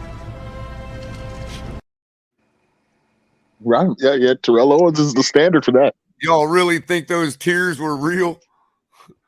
Well, let's No, not Terrell forget, Owens man. is crying because he knows his career going to go away with the dodo bird if his quarterback don't get behind and shit. Hey, Exactly. Is it me or the press conference that they had before the Bengals game? What they're already saying, oh, if he's open, I'm going to throw it to him. Like, if you're going to have 5 seconds in the pocket, I think you were force-feeding that throw. Well, and that's I think you the didn't part get that that's striking to me. Look, that's the part that's striking to me, Cap. With all that time and that wide open space, what was Tyreek Hill and Jalen Waddle and Mike Gesicki and everybody else on the field doing that not one of those guys was open? You get what I'm saying? Yeah, exactly. I mean, I haven't looked at the play on the all 22, to be fair. All season, he had less than 2 seconds. You're telling me 5 seconds? What were you doing in 5 seconds? You were trying to force it to him. I agree with Pete. I mean, at some point, like, you just throw it to open grass and Tyreek will get there. Right. Remember in the preseason, that hesitation play from Tua? This may have been one of those situations. I don't know. I haven't looked at the all 22 either, but it may have been more than 2 receivers open at the same time and his inability to make a decision, and then time runs out. Go through it and show it and analyze it because it was. I don't want. Who knows? I haven't seen it either. Tua getting hurt either. You know what I mean? I'm a human. Right. Right. And to his credit, like I said, Tua has raised his level of play. You can't deny that. Oh yeah, no doubt.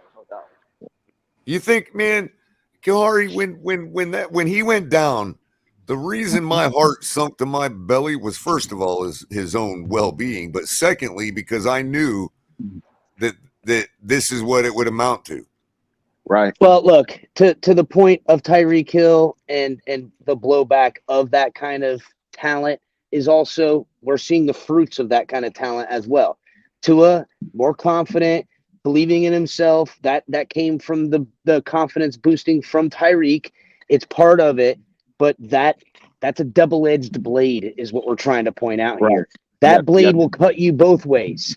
So, and a guy like Tyreek, who's got money, who has Super Bowls, it's about more winning, more money, and legacy, because he has bigger aspirations as a super duper star, not just a superstar, a mega star. You know what I'm saying? And that's a double-edged blade, and it's a good one to have on your side, and it's not good wielding back at you if you don't know how to use that weapon.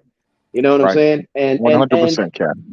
Up to this point, it's been good, and I still, to push back on Pete, I don't feel that blade is cutting Tua or the Dolphins in the negative way in any shape and form to this point. But to say that risk isn't there, that scenario doesn't happen, that's false. So we'll monitor that, and I think it's still about building up Tua, and I don't think he's going to be gone as long as people think anyhow. So I expect him to come back and pick up where he left off. What up, Cap? What up, Cap? Culler? What up, everybody? What up, Kari? What's going on, Esther? What's up, y'all? What's up, I wanted to say something real quick. I probably sound like crap, but on that play, you don't need the all 22 to see that. And this ain't shitting onto it, but he had the option to throw the ball away if nobody was open. And also he had a check down, which is something that I was mentioning going back to last year, where everybody was complaining about all his short routes and dinking and dunking. Like, I felt he actually could have improved in that area of his game. It's just getting rid of, taking what the defense gives him, taking that approach. Every now and then you got to mix that in. That's how Mac Jones got to a Pro Bowl. That's all I wanted to say, y'all. I'm out. I don't want too much later, background. Yeah, you know what? I get that, but I think Tua, to his credit and at sometimes to his detriment, is trying to be more and live up to the expectations he has obviously in himself, not just us as fans and what people believe and things of that nature, but more than that as well. So I won't begrudge him for trying. I don't like that he got injured, and I would like to see a little bit more heads up, but if we're being honest and taking in all the considerations from the pressure I would imagine he's feeling, it is a make or break year. He does have a big time target wide receiver that's making big money that demands targets. You got a first time head coach that needs to prove himself so he don't end up a lame duck coach. There's a lot of pressure on him. So I won't lay that on his feet as a bad person or in play. I will chalk it up to more of the pressure I see being on him, which is also why I think he'll come back faster than people think. Probably will only miss this week unless the NFL doesn't allow it. So, hey, can you guys hear me? How y'all doing? What's up, Shay? Hey, I just want to point out too. I remember. Aaron Rodgers used to hold on to the ball until he broke his collarbone. Now he leaves the lead and throw away passes. So let's hope Tua can have that Aaron Rodgers moment where he'll throw the ball away now. Yeah. Well, yeah, and a little Mooney helped prolong his career. Self-preservation. What did they say? The greatest ability is availability. Sure, but but again, Aaron Rodgers was Aaron Rodgers when he broke his collarbone. You know what I'm saying? Like, and I'm not saying Tua's got to do everything and then some, but I can understand where he's coming from in a mental capacity, feeling the pressure, worrying about his future as the athlete, not so much his health, because that goes off the table when you're a young man and you're trying to make your bones in the world. You sacrifice and put everything on the line. In fact, I find it admirable at times. Do I wish you would have thrown it away? Do I wish you didn't get injured on the hit? Absolutely. So I'm willing to let that be a wash in this way. I feel like I don't expect him to be throwing footballs away this year. I expect to see more of the same because of the pressures I know that are perceived on him and that he would perceive on himself. That because they're really there, guys. We know it. Yeah. The whole entire league, make or break.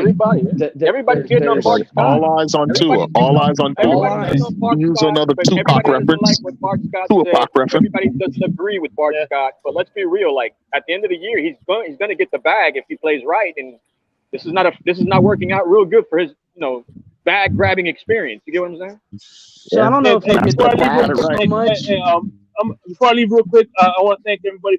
Thank you guys for the content. But before I leave, I just hope that Tua doesn't become like Steve Young, because Steve Young had to cut his career short because he thought he was a fullback quarterback and he was taking too many concussions on purpose.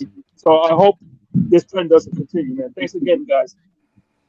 Remember, Steve Young did that in the second stage of his career. Steve Young was a failure at first and then came back as a refined product when he took over from Joe Montana. I think Tua's bigger problem is the fact that he's just not, times change too in the NFL. And when Steve Young played, the defensive players were smaller and he was more within the fit. I think we have to look at the framework now of Tua's frame against the frame now of the defensive players in the league. And there's a significant difference, and he's just not a guy that's going to be able to take a lot of hits. So what the Dolphins need to do is understand that, understand Tua is a pocket quarterback who has great accuracy and good anticipation, and build a dominant offensive line. That's how you protect a guy like this. Yeah, go ahead. I'm sorry. Yeah, no. Can I go after you? Go ahead, absolutely. Mark. Yeah, I think that. So the critical thing is when you have a quarterback with the skill set that Tua has, and the obvious size limitation is the fact that you build the best offensive line that you can. You spend your free agent money on an offensive line. You already have the weapons in place, and you go build yourself an impregnable fortress in front of him so he can deal the way he deals. I'm done. Go ahead, Shakir. Yeah, first of all, good morning to everyone. And I appreciate Color. You have a spirit just like me. And El Capitan, actually your oil burns hotter because it's the principle of the matter. I'm gonna address Cap for life. I'm gonna throw you on mute real quick. You're getting a little feedback. Just to let you know. Yeah, because it's the principle of the matter to you guys, and that's why I appreciate it. And you're not attacking anything, you're just getting to the bottom of everything. And usually the sinner will sift himself out or herself. But I want to address copyrights and how dangerous it is to actually send one to YouTube. I don't know if you guys ever heard of. Could I just get you to pause for just a second while I got this video up? I just because it illustrates the last conversation we were having. Go ahead. Now, this is not a wide view from the end zone, but this is the all 22. And you can easily see right away just from this view that Waddle is even just before he makes his break, Tua has, look at this.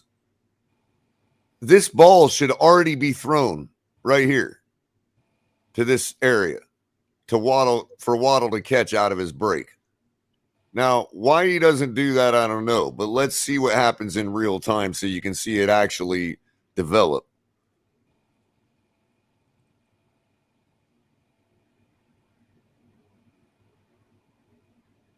That's the play.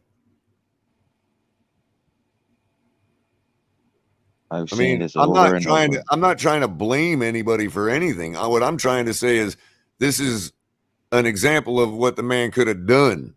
They've talked about that ad nauseum, and it's remember we did this with Tua for years, and we break down his throws, who he missed, who was open at the time, who he probably didn't see, and that's a fair criticism of him, of any quarterback, and I agree with you, Color. That's just something, but they've highlighted that on nauseam. My thing is to play from a wider view, so we can see what the safeties do. That way we can see what happens after Waddle's break. So right here, Waddle's about to break.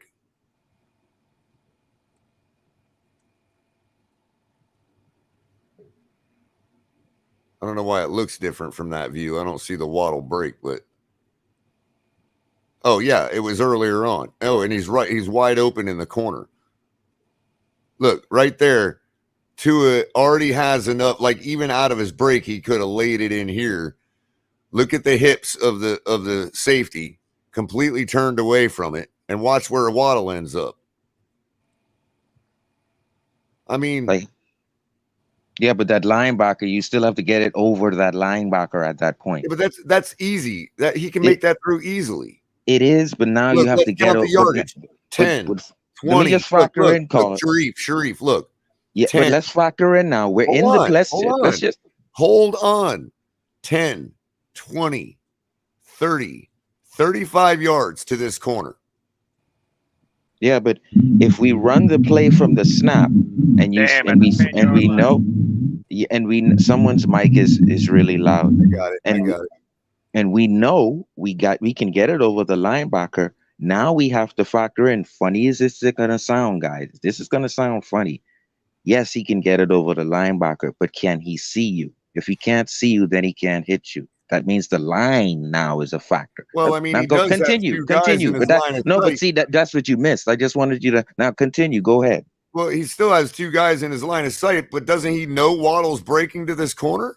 But can he see him? If he can't see you, he can't. All right. If he can't see you, he can't hit you, Color. Look, I'll show then you he couldn't see him. It. I'll show you where he can see it. See, now we're assuming. See, if Tua can't see that, man. Look, right here. He knows Waddle is going to break here at some point. But we agree he can get it over the linebacker, but could he see over Connor Williams at that point? No, I don't think so. You don't think he can see what's going on right here? I don't think right then he can see over Connor. Remember right now, if he can see, I think he can get to his left. remember now, No, we agreed. look, Sharif. I pulled up the end zone view. Okay, Connor is sitting to his left. Connor is not in his field of view right now. So that means the tool So is really not I that wonder, smart. in watching it, I don't know if it's a out of field of vision, as Sharif is questioning. I wonder if I think he just started running away from the pass rush, the rush before he needed to. He could have just threw the ball and maybe absorbed the hit. I think Tua was trying to throw the ball without taking a hit, potentially, because he had plenty of time. So even he right just here, he's got a clear look. I right. mean, So, but then at that point, he just got rough shot for just he in defense. and then that you means got, you but here stop again, looking Sharif, at the receiver. Here again, you got these two guys about to break open towards him, right? Now he knows it's coming. Why didn't he already throw the ball? He's not alarmed by them yet. But at that point, Color, he's rough shot. He's really Now just he trying is. to get up. He's Now he just is. trying to get free. Now he is. And look at the option he has to outlet to, right into their face. Why didn't he roll to his left? That's what I want to know. That's 'cause another where, question. I get he wants to go back into the pocket, Right but there. that's against his Right throwing there. arm, and the Why play are you is trying to broken down beat at that that into point. another guy? Right. So I mean, look, just accidents happen. It moves fast. That's I the wish he would heavy have thrown side that of the fucking play. football. I agree with earlier. you, Capitan. I'm glad you brought that up And because if he once rolls you out here, look how many options he has. right, but I agree with you, El Capitan. Once you start to run away from the pressure, your eyes come on the field of view where you're going to run at that point. I mean, people. So Waddle has been checked off of his mind at that point. I agree with you. And look, people that have asked why we're, this and that, why we say what we do.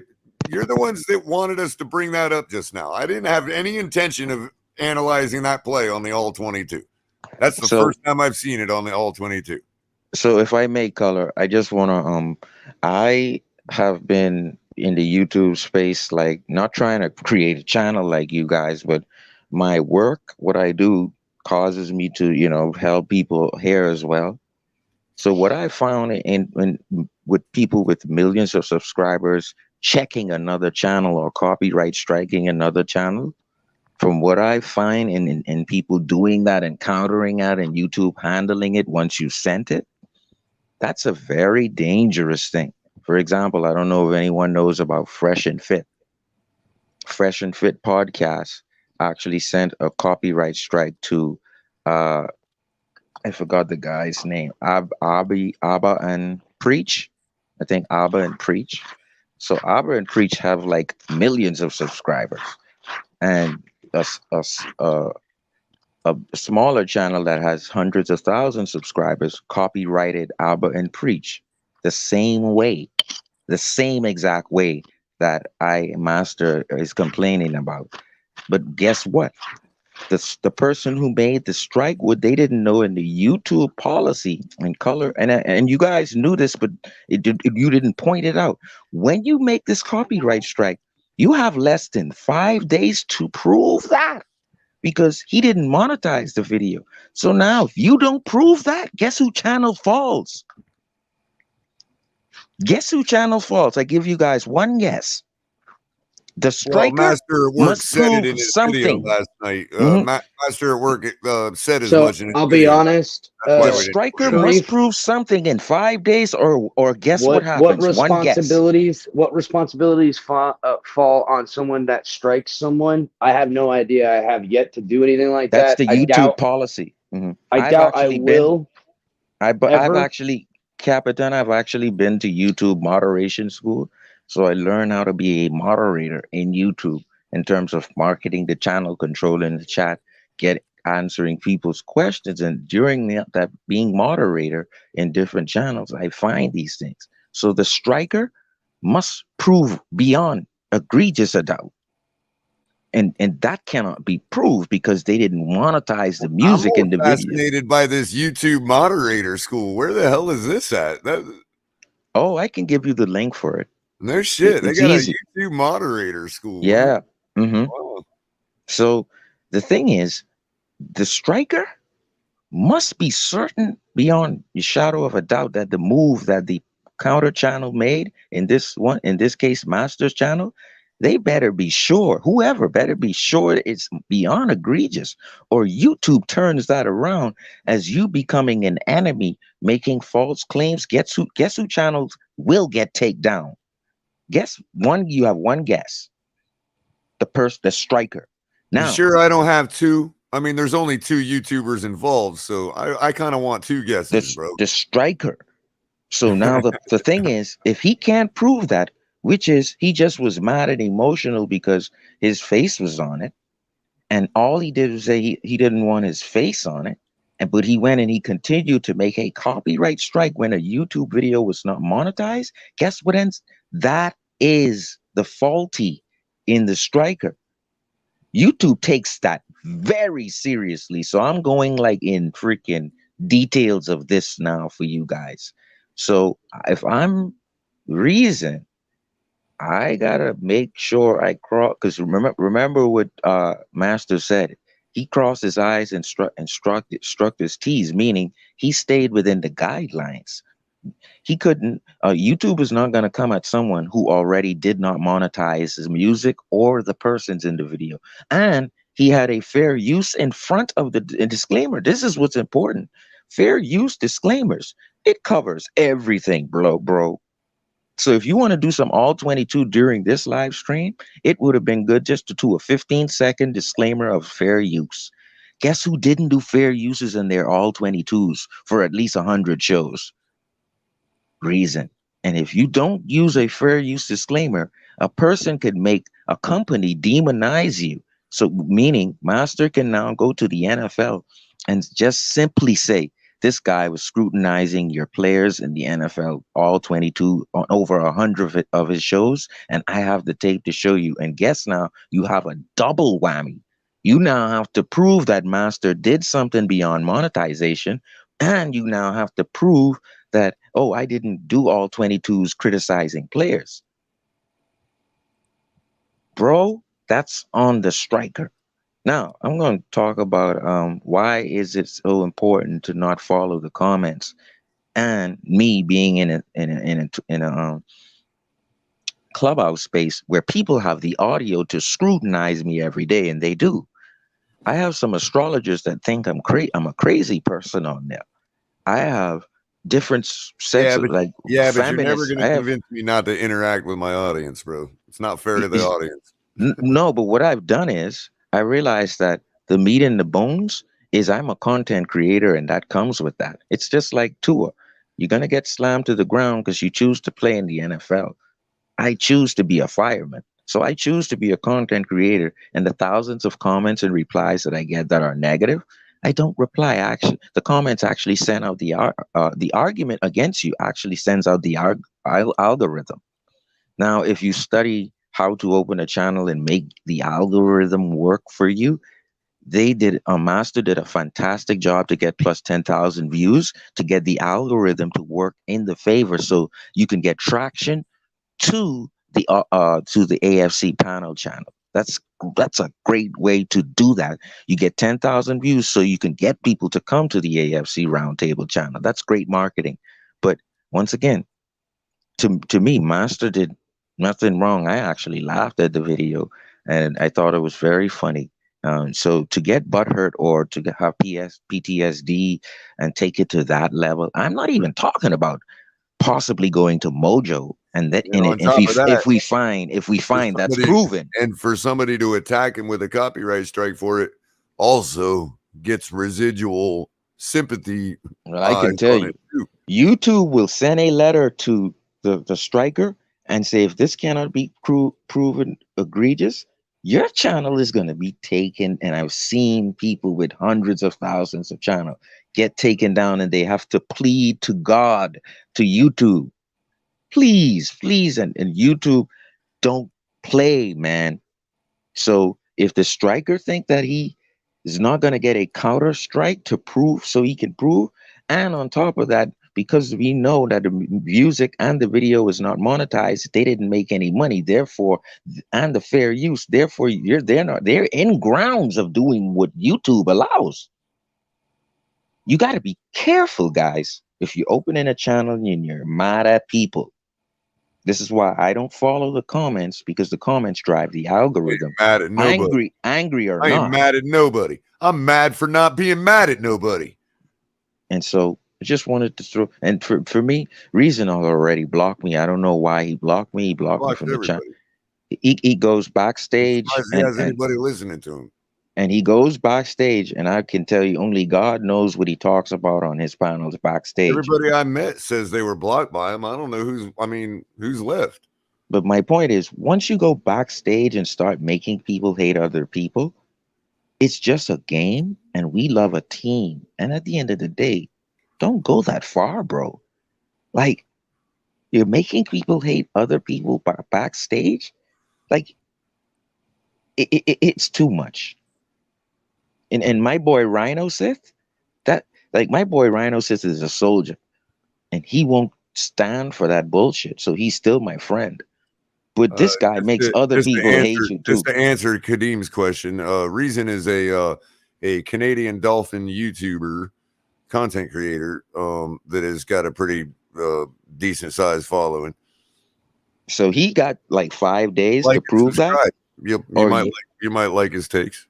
And if Master goes to the NFL and complains that the NFL, he has over 100 videos where he criticized players on all 22, which Reason does. If Master's that petty to go, the NFL doesn't care. All the NFL got to say, oh, you're using all 22 and you're criticizing. By the way, that's policy. I'm sorry, Sharif. I forgot to clarify to Kadim. Reason is the proprietor of the channel called Finside the NFL. That's the actual channel you would go to for his content. Oh, and that too? See, if you had said Finside the football, oh, that's your name originally. But you said Finside the NFL. If a person who has 1 million subscribers goes to the NFL and claims and complains about that, the NFL will listen on YouTube and then classify that as a legitimate complaint. See, like I said, you go to YouTube moderator school and you go to how to open a channel school, and not just a YouTube channel, a channel on any platform. And you find these things, and it's YouTube is hey. But my take on the game coming up, I love the Dolphins' chance to get 3 sacks because of the injuries on the Jets line, and I think I look for Boyer to try to prove to us that he doesn't need Greg Alexander and Flo's help. He's not proven that to me yet. Some plays he made on defense, where I cannot stand how we made over 40 plays against Buffalo and 2 deep. We had 2 safeties deep, so we didn't allow the big play. But then we have 3 top receivers in Jamar Chase, Higgins, and the other guy. You don't do that in the third quarter to help Teddy. You don't do that to help Xavier and Howard. You don't do it to help Nick Needham. Might want to redrop the link, Culler. Sharif, I don't mean to interrupt you, bro. Drop the link, Culler, so I can pin it to the top of the page. I'm going to jump over and do that real quick. You mean the StreamYard link? Yeah. Okay, hold on. I'm going to do that real quick, Capitan, but I also got something else coming here. I'm sorry again, Sharif. Just hold your thought for a second. Yeah, go ahead. I think this is the one. It's live. It's always breaking, and it is definitely news. So NFL Network is reporting right now that Zach Wilson was limited in practice today. That is hot off the press, ladies and gentlemen. Broken on YouTube by yours truly, reported by NFL Network as we speak. So there you go. Go ahead, Sharif. Yeah, I just think the safety 2 deep is something we need to do until we're sure we have X and Byron. You got to give Needham protection. So if Needham blows a coverage, there's a safety there to make the tackle. And I think Boyer is being too cute.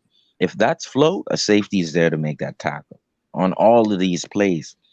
The play where Ingram comes out and defends the running back, and the Jalen Phillips comes out and he's supposed to flash with the running back. Those are also inexperience from Boyer, where because yes, we saw where Ingram flashed out and tackled the Buffalo running back behind the line of scrimmage, but that's not the best place we want Jalen Phillips and Ingram. We don't want them flashing off to try to hold a running back, because the running back might run a Y out of the backfield and burn you deep. So I just think it's some inexperience is showing, and I'd like to see more sound. And what I want to ask you guys is, if McDaniel is going to say, I'm going to do this over here, I'm not going to bother you during the game, I'm not even going to check into your headset and command that you do this, but I want you, Boyer, to do what you do, and then after the game, we're going to make the assessment. So Sharif, we need you to either confirm or deny parts of this comment. Von Joe says Sharif has an MBA in health, YouTube, moderator, Clubhouse, and Twitter space. And don't forget, online specialist and Cesar Ruiz school. I would see the thing about the reason why I brought up Cesar Ruiz is because at that time we wanted Conklin, we wanted Le'Veon Bell, Jeremy Smith-Schuster, and I said all we need is Cesar Ruiz after you draft Tua. You draft Tua, you get Jonathan Taylor, and you get Cesar Ruiz. That was my 3 picks. Okay. We could have put Connor. Now we could have put Connor at guard. Real quick, I wanted to welcome Kahari again, Crypto, and also Mountie Fins to the panel. Welcome, guys. What's going on? What's going on, Culler? Yeah, what's up, going on, fellas? Yeah, Sharif, man, I think what it boils down to is we need to be able to create more organic pressure from our front 3 or front 4. And we haven't seen any fruits of that yet. But part of that is because the approach that, most offenses have taken to counter our defense. They've factored in a lot more, quick throws. So it's been hard. Part of it is the game flow issue, right? We haven't been on top. If we haven't seen a situation where we can get on top by multiple scores, because at that point, I think our pass rush will be unleashed at that point, and then we'll see the multiple sack games. Hopefully we see that this weekend against the Jets. I want to see if it's gonna make me throw up. Absolutely, there'll be a lot of throwing up this weekend. Yeah, it should happen this week. You had a multiple score lead with the Patriots game, and you had more pressure that game. Yeah, but I think I still think that the Byron Jones injury is impacting the way they're using Phillips, and therefore keeping his numbers suppressed. They're having him drop back way more than rush the passer, so he's stuck in a 1-sack, 6-tackle season because of scheme. I think when Byron Jones comes back, you unleash Phillips, you unleash Ingram with the front 3, then you drop 6 back in coverage, and your pass rush becomes much better at that point. Yeah, I can see that. When is Byron Jones? These Dolphin fans got to understand. Hold on, Pete. Monty was just about to say something. What were you saying, Monty? Your gain is a little low. When is Byron Jones actually coming back? I mean, he's really? not practicing this week, and he'll be They say he might practice next week, but they haven't taken him off PUP. Trying to be back in the Steelers game, and I'll be surprised if we come back then. All right, go ahead, Pete. Gates open. You do need him against What's Minnesota, up, guys? my opinion. Oh yeah, you definitely gonna need him so against much Justin I really Jefferson. want to say. Say it all. I don't even know where to start right now. I could start. I mean, geez, let me start with Tua, y'all favorite quarterback. Okay, because I haven't really had time, right? And I've been hearing all these YouTube channels just talk about me, and it's left and right, and I get messages that this guy's talking about me and all this and that. But here's really what it is. Listen to me. I don't feel bad for Tua. I'm actually upset at Tua. And this goes down the list of this is why I really don't even like Tua. And I'm not afraid to say it like some of these YouTubers. You're telling me a concussion has this guy out for a month? Where is this right at? Okay, this is the leader that the Tuaneers want, but yet the starting quarterback that we have now on our team, Teddy Bridgewater. I've seen this guy get a concussion before and come back and play the following week. I saw Mason Rudolph die on the field as a Steeler and come back and play the following week. Weak. So this makes me weak to my stomach that our quarterback can't just come back and for them to tell us he's out for a month. Who can determine that guy would be out for a month over a concussion? Nobody can determine that. Nobody. I don't think Tua will let I'm anyone breaking keep up. him out I for got a bad month. signal. I hear people trying to talk. If I'm cutting you off, it's because I can't hear you. I have bad service. You hear me?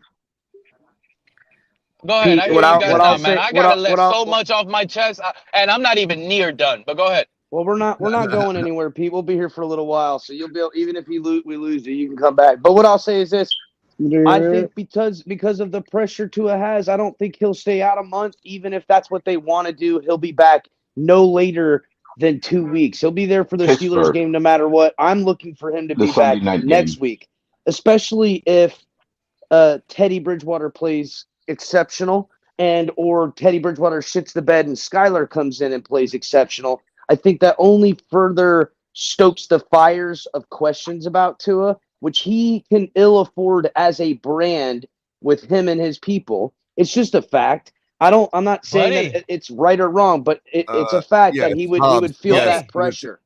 To be fair, but buddy, are you? I just want to put. I You just got want to some of say, these Tuaneers. Go ahead, Culler. Pete, I just wanted to state for the record, so nobody thinks you're making an announcement. Yes, it was your opinion that he's going to be out for a month.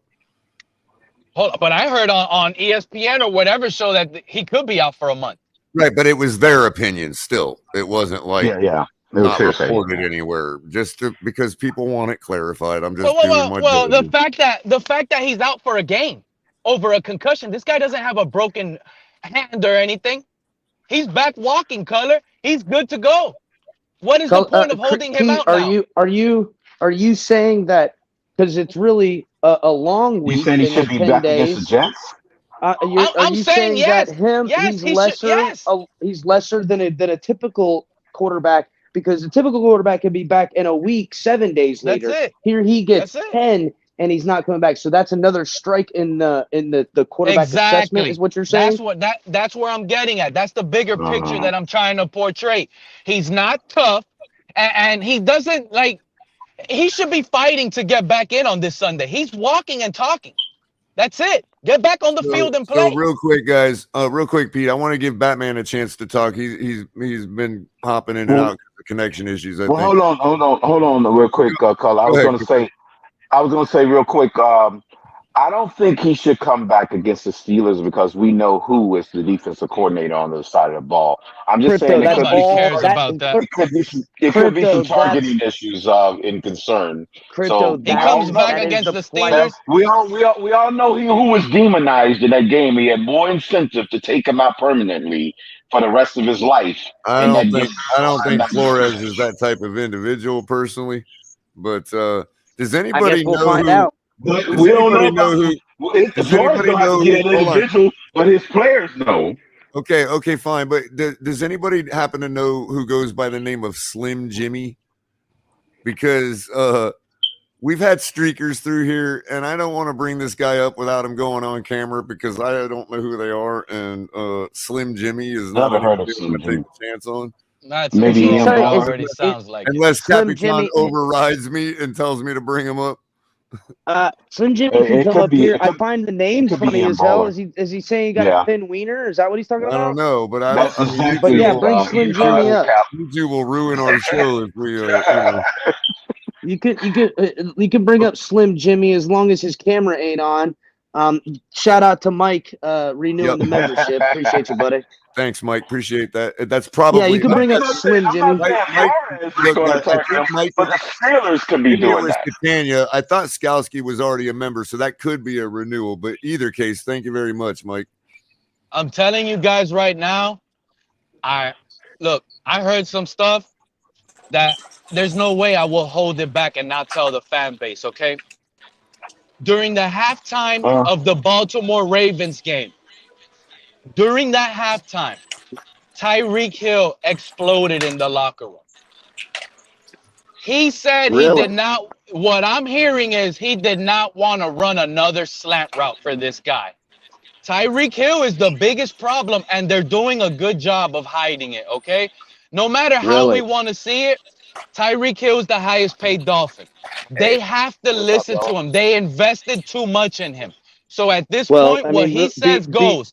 At halftime, he exploded. At halftime, he exploded. And this is why we seen Tua forcing the ball deep. Luckily, they connected and we came back and won. But this is what Tyreek Hill now has this is what he said. You see, we won the Ravens game because we listened to me to throw deep. We got rid of all that check down stuff. And this is what we're going to continue to do.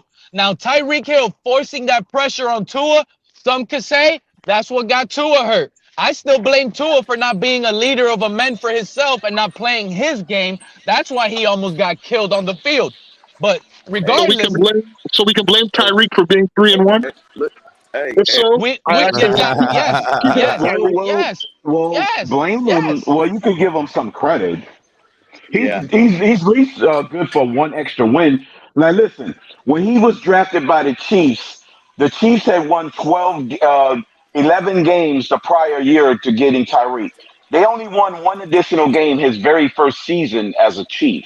So he's good at least for one win by himself.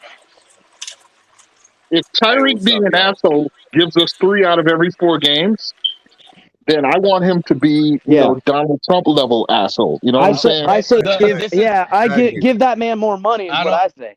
The bigger picture is you can say goodbye to Tua because whoever Tyreek Hill wants, that's who he's going to get. That's it. They were going to bench Tua if Tyreek Hill says bench him because he's open on the field. He's showing the coaches and the receiver room how open he is, but Tua is not getting the ball and distributing it. This was Tyreek Hill's plan. It didn't work the way it was supposed to work because he ended up getting blasted and getting canned off the field. But Pete, it was going to go to a benching. But Pete, who said that to you? Can I ask you who said that to you? Sharif. Who Reason said told that me to that. you? Reason. Your favorite YouTuber, Reason, told me all this. He's my source. Tyreek told Reason that. That's one of the problems I have. So that's one of the problems I have, bro. There's a reason. All right, hey, Sharif. There's a reason.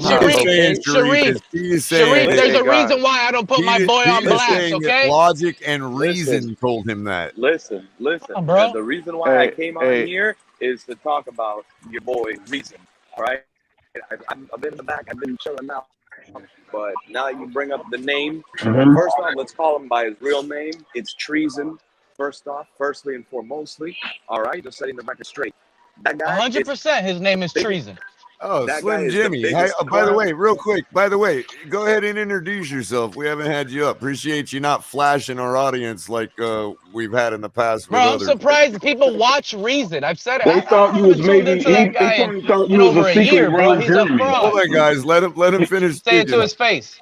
Go ask EM. Hey, y'all ask EM why he don't go over there no more. Wasn't that his best friend? You can ask him. If EM comes up, you can ask him. But give Slim Jimmy a chance to speak. I already know why. Go ahead, Slim. Hey, first off, you don't got the word. I'm not pulling out my Slim Jimmy anywhere. It's a little too slim and it's a little too early in the morning for that. But thank you for bringing it up. Man, El Capitan. I just want to say one thing, man, about this guy at Treason. I've been following up with all this nonsense that he's been pumping out on his channel. And first off, straight up, it's some whole ass shit that he's been pulling, dude. And it's true what's been going on, man. And I'm not liking it. I don't like the whole shit that he's been doing when he's been trying to get people off of YouTube. That's some bullshit because he's gonna fuck with other people's money. And I'll be the first one to stand up for anybody. I don't care when you stand on any kind of situation. You can be a Jets fan, a Patriots fan. You know, I'm always going to defend free speech and what's right is right, man. But that's some bullshit. And you know what? I never really subscribed to anybody's channel like that. But just for that, man, that guy, he's going to get just negative press from me and from my platform. And who is it? The other guy, he's getting a subscription from me for sure, just based off of that. I don't even give a damn what kind of content he's been pumping out. But would you like to shout out your platform by any chance? I want to kind of stay anonymous. You know what I'm saying? No problem. Got a big thing. I just wanted to give you the opportunity. I wasn't won't trying stay to push anonymous. This is the guy that got strike. I was the first one. Look, let me tell you guys how fake Reason is. I was the first Dolphin to get blocked by Reason. Nobody. I was the first one. Then he comes up on his show, talks about me for months on shows.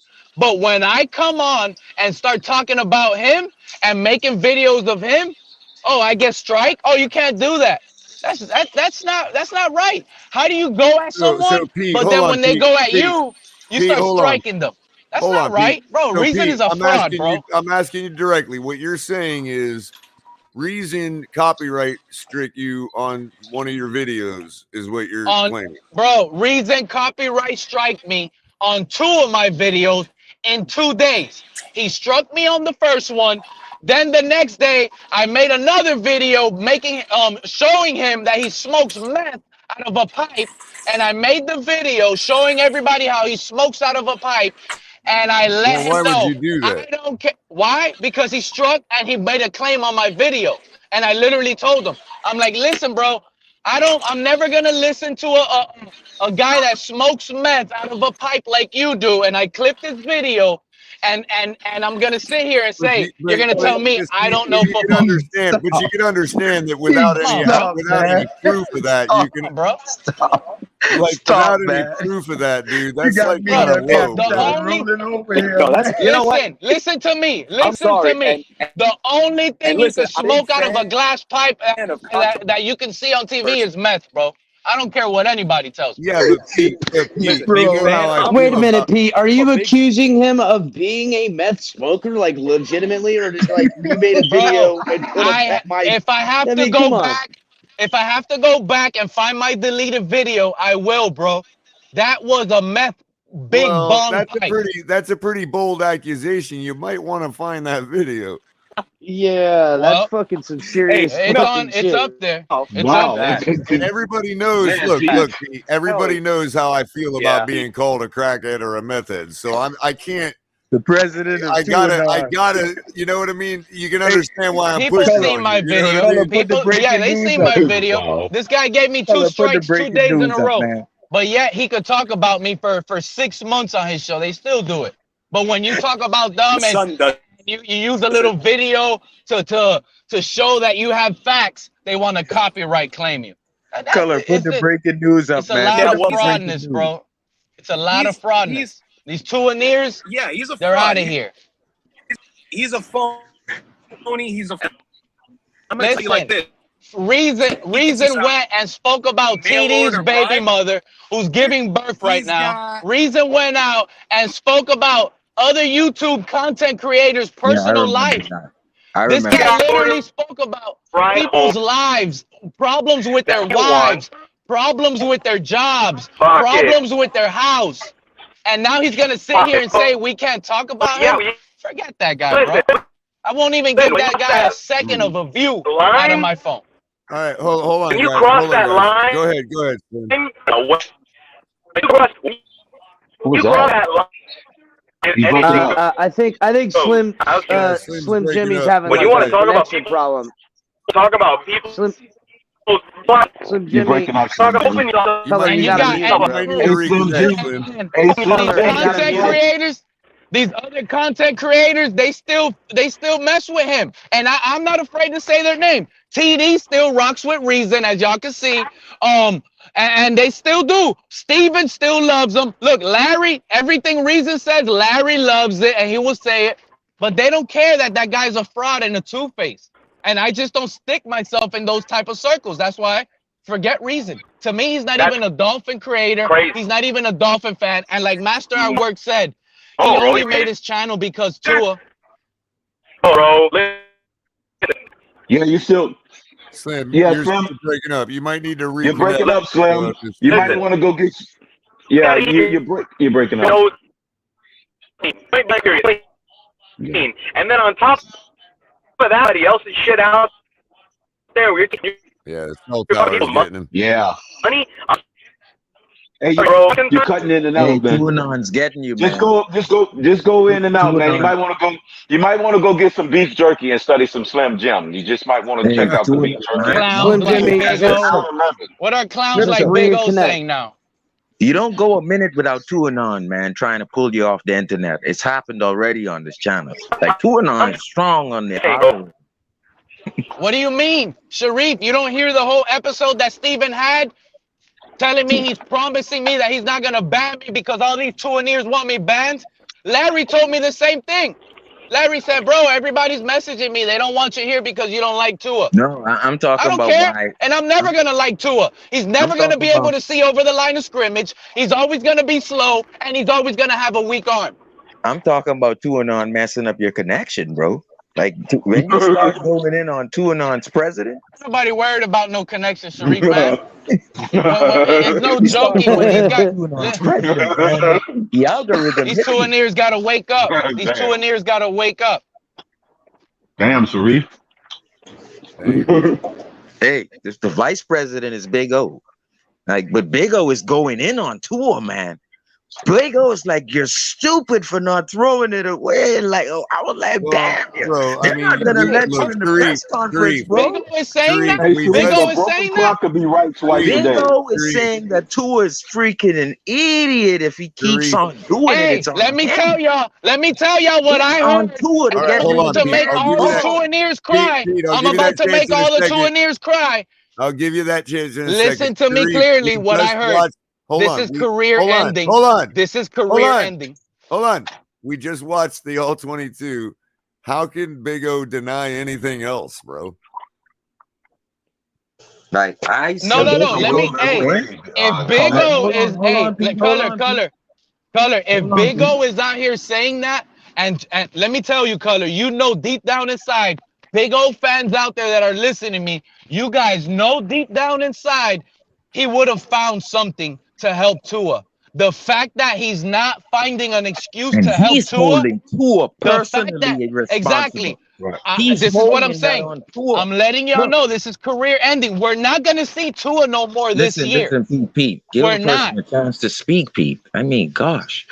I said this with my he's got a lot. He's got a lot on his history. Remember, I got so much that I have so much that when y'all remind me, I might start coming out with it. That's the thing. But why try to pass sideways with Matt Judon hanging on to you twice?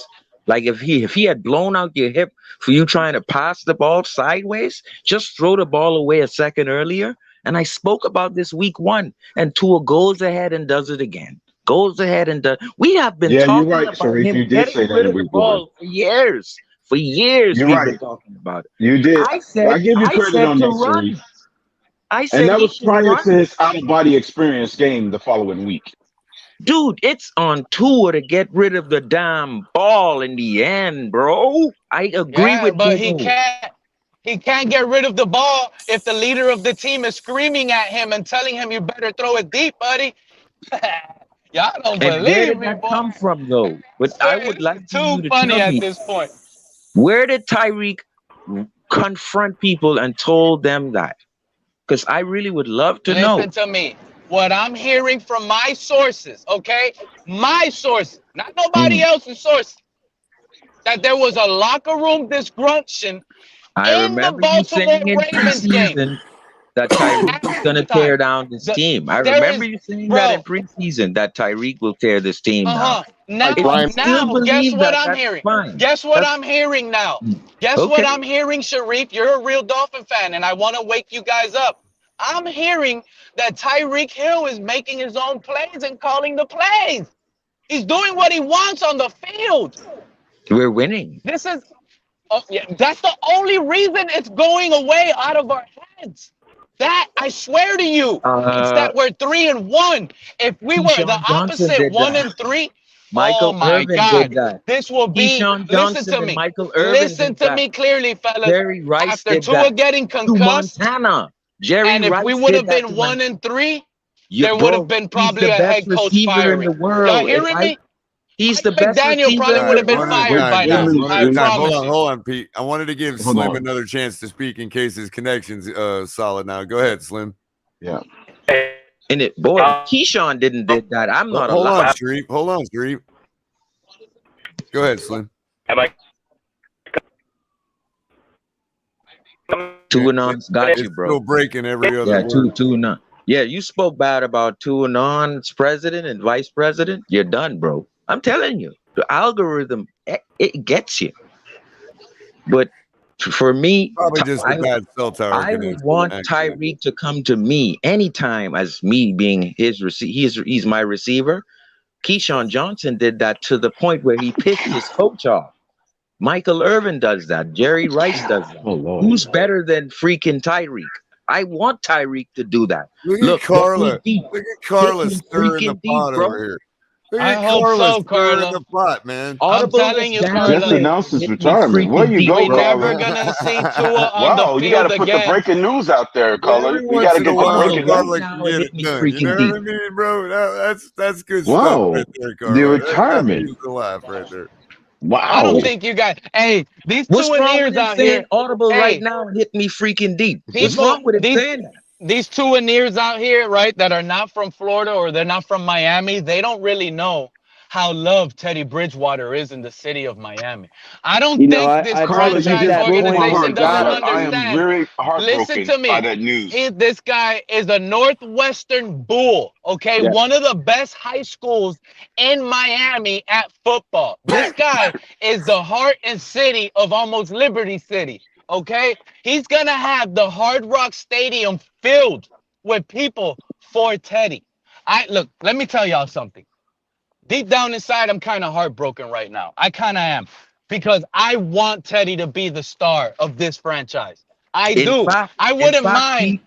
I wouldn't mind Teddy, bro. I will grow dreadlocks if Teddy Bridgewater takes us to the playoffs. I will grow dreadlocks. But listen to me when I tell you, Sharif. Hold on. Skylar Thompson. Dreadlock Pete? I will grow dreadlocks, bro, if Teddy takes us there. I don't mind like that. to see that. But listen to me.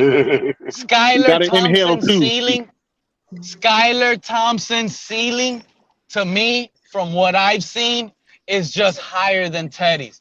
And I love Teddy for being a homegrown. But I'm sorry, 19, and this is another thing, 19 needs to get a starting opportunity. It needs to be fair competition. We need to see Skylar, and I love Teddy. Teddy would probably You don't think he gets Green a would shot probably next year, agree with Pete? you on your assessment of Skylar. You know what I'm saying? So you're spot on, dude. If I may, real quick, if you look at Finn's tailgate shorts, you would see Capitan. Do you remember the play where Jalen Waddle looks at Tua and says, woo woo? And then he splits the safety touchdown against New England. You remember that? You have that on your short, Capitan. And that's where I saw it, in fact, on the short of this channel. If you look at the shorts, you'll see Waddle look at Tua and go like this, woo woo, and he splits the safety touchdown. Now, my thing is this. If you don't want Waddle to change the freaking play, Pete, and you don't want anyone to change the play, if a freaking receiver sees a mismatch, you want them to shut their ass up? That's what you want? Get out of here with that, bro. Because I want Waddle to say, hey, hey, hey, whoop, whoop. And I got this, dude. Well, if you want offense, bro, I don't know about y'all, but this offense looked better with Teddy versus the Bengals. I don't care what anybody But I'm just saying, when you say receivers changing play, I don't know where you live, but they do that. Well, the numbers did show it there for each You're half. correct. You're correct, Sharif. Listen, there's some in this community who will say that the quarterback is the most dependent position on the field, right? And there are folks who've ran with that narrative for a long time. But in reality, a wide receiver relies on the quarterback to deliver him the ball. They're totally dependent on the quarterback picking them out. So there becomes a competition among all available options to get the ball, right? And one of the things that I think that is that may have caused the hesitation from Tua on occasion is because of the wealth of options. When you have Tyreek Hill open at the same time that Jalen Waddle's open, at the same time as your running back flaring out, that hesitation is partially due perhaps to, him being a young quarterback, him needing to master the offense more efficiently. It may be that, or it may just be that, remember that slow blinker comment from Brandon Finish the Marshall several play. months He ago. needs to learn how to finish plays. Right. And listen, and to his credit, the more he plays, the more this will be. He'll master the offense. But I mean, you're right. Tyreek Hill doesn't have that time to wait and be patient. He wants success. He wants domination of the ball now. And that is creating the pressure that you're describing, Pete. So I just want to put that in context for those who might be trying to demonize Pete at this point. But I Well, don't and think people Tyreek's doing people anything. also people I don't think people Tyreek also is doing anything like what Pete said. I just hey, think people Tyreek and Waddle are changing plays at the line of scrimmage due to checks and what they think they have an advantage on, and that it is what it is. They're changing the play at the line of Yeah, scrimmage. that's a chess match. so It's a chess so match. what Exactly. Hold on, guys. I want to welcome Right. the newcomers to the panel, Greg, Tony, and also Cameron from earlier. Mountie Fins, were you gonna Well, say yeah, something? well, basically, what it is with Tyreek Hill, what I believe it is, anyway. Tyreek Hill has Hall of Fame aspirations. Okay, he wants his gold coat.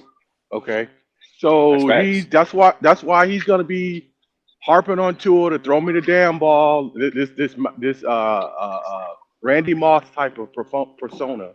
Throw me the damn ball. Target. I get the most targets every game. I got Hall of Fame aspirations. They paying him big money, so look, that's the way it is. Yeah. Mountie, but the issue with that though is if this is what I was worried when we signed Tyreek. This is why I said I was kind of worried with Tyreek. With that attitude you're saying, it's kind of gonna cause an issue in the locker room because he wants the majority of the targets, and you're gonna be ignoring your other potential superstar receiver to placate one player. Does that make sense to you? I like And how I thought Absolutely. Because I'm like gonna how tell you off something. assumption we're going with it as though it's happening. And all Look, these you gotta guys remember. are doing are making audibles at the line of scrimmage. But I like how you You guys got are going with he's a locker room problem because it's an accusation. you got look. But you guys He Real is. quick, He is. real You're quick, missing the real bigger quick, picture, real quick. Sharif. You're not But you gotta listening. remember. Just But real you gotta quick, remember. I got more of a problem If to go Pete says go it, on what it's to go gospel. on what Tony was saying. I've got more of a problem with an organization that can't manage superstar talent in that way and allowing it to affect the locker room. That's where I'll lay that at the feet But we because don't. if But you we can't don't know have a that. Like superstar Well, and keep them okay, we're happy, going off a that's rumor. because but of what I'm saying, losing and We're not going being. off a rumor that somebody heard. I think as a collective, and I've been sitting here quietly listening to everyone, Dolphins fans, and what's up to the show, to the stream. Take a deep breath. Let's calm down for a second. You would think the way that everybody's going off right now, this team is at 1-3. They're at 3-1 with a major opportunity on this Sunday to beat the third straight divisional opponent and go to 4-1 and take a firm grasp of not only the division but the or entire become NFL. third place. So it's like just chill. Trust McDaniels. Trust the players to get it right. I trust Tyreek Hill.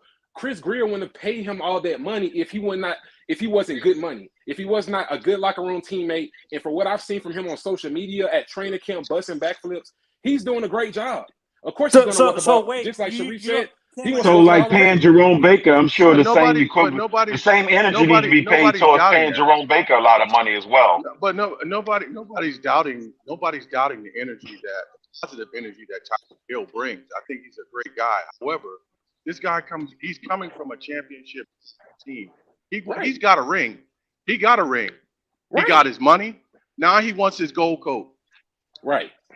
Well, he's got more money in Miami. With the rumor, but to stir up drama like that, come on, guys, let's not do that. No, I'm not stirring up drama. Let's get behind the team. The question, Cameron, is no, I'm not saying you. I'm saying the 2-year guy that came in and said that he heard from a source that Tyreek was in the locker room going off. That's football.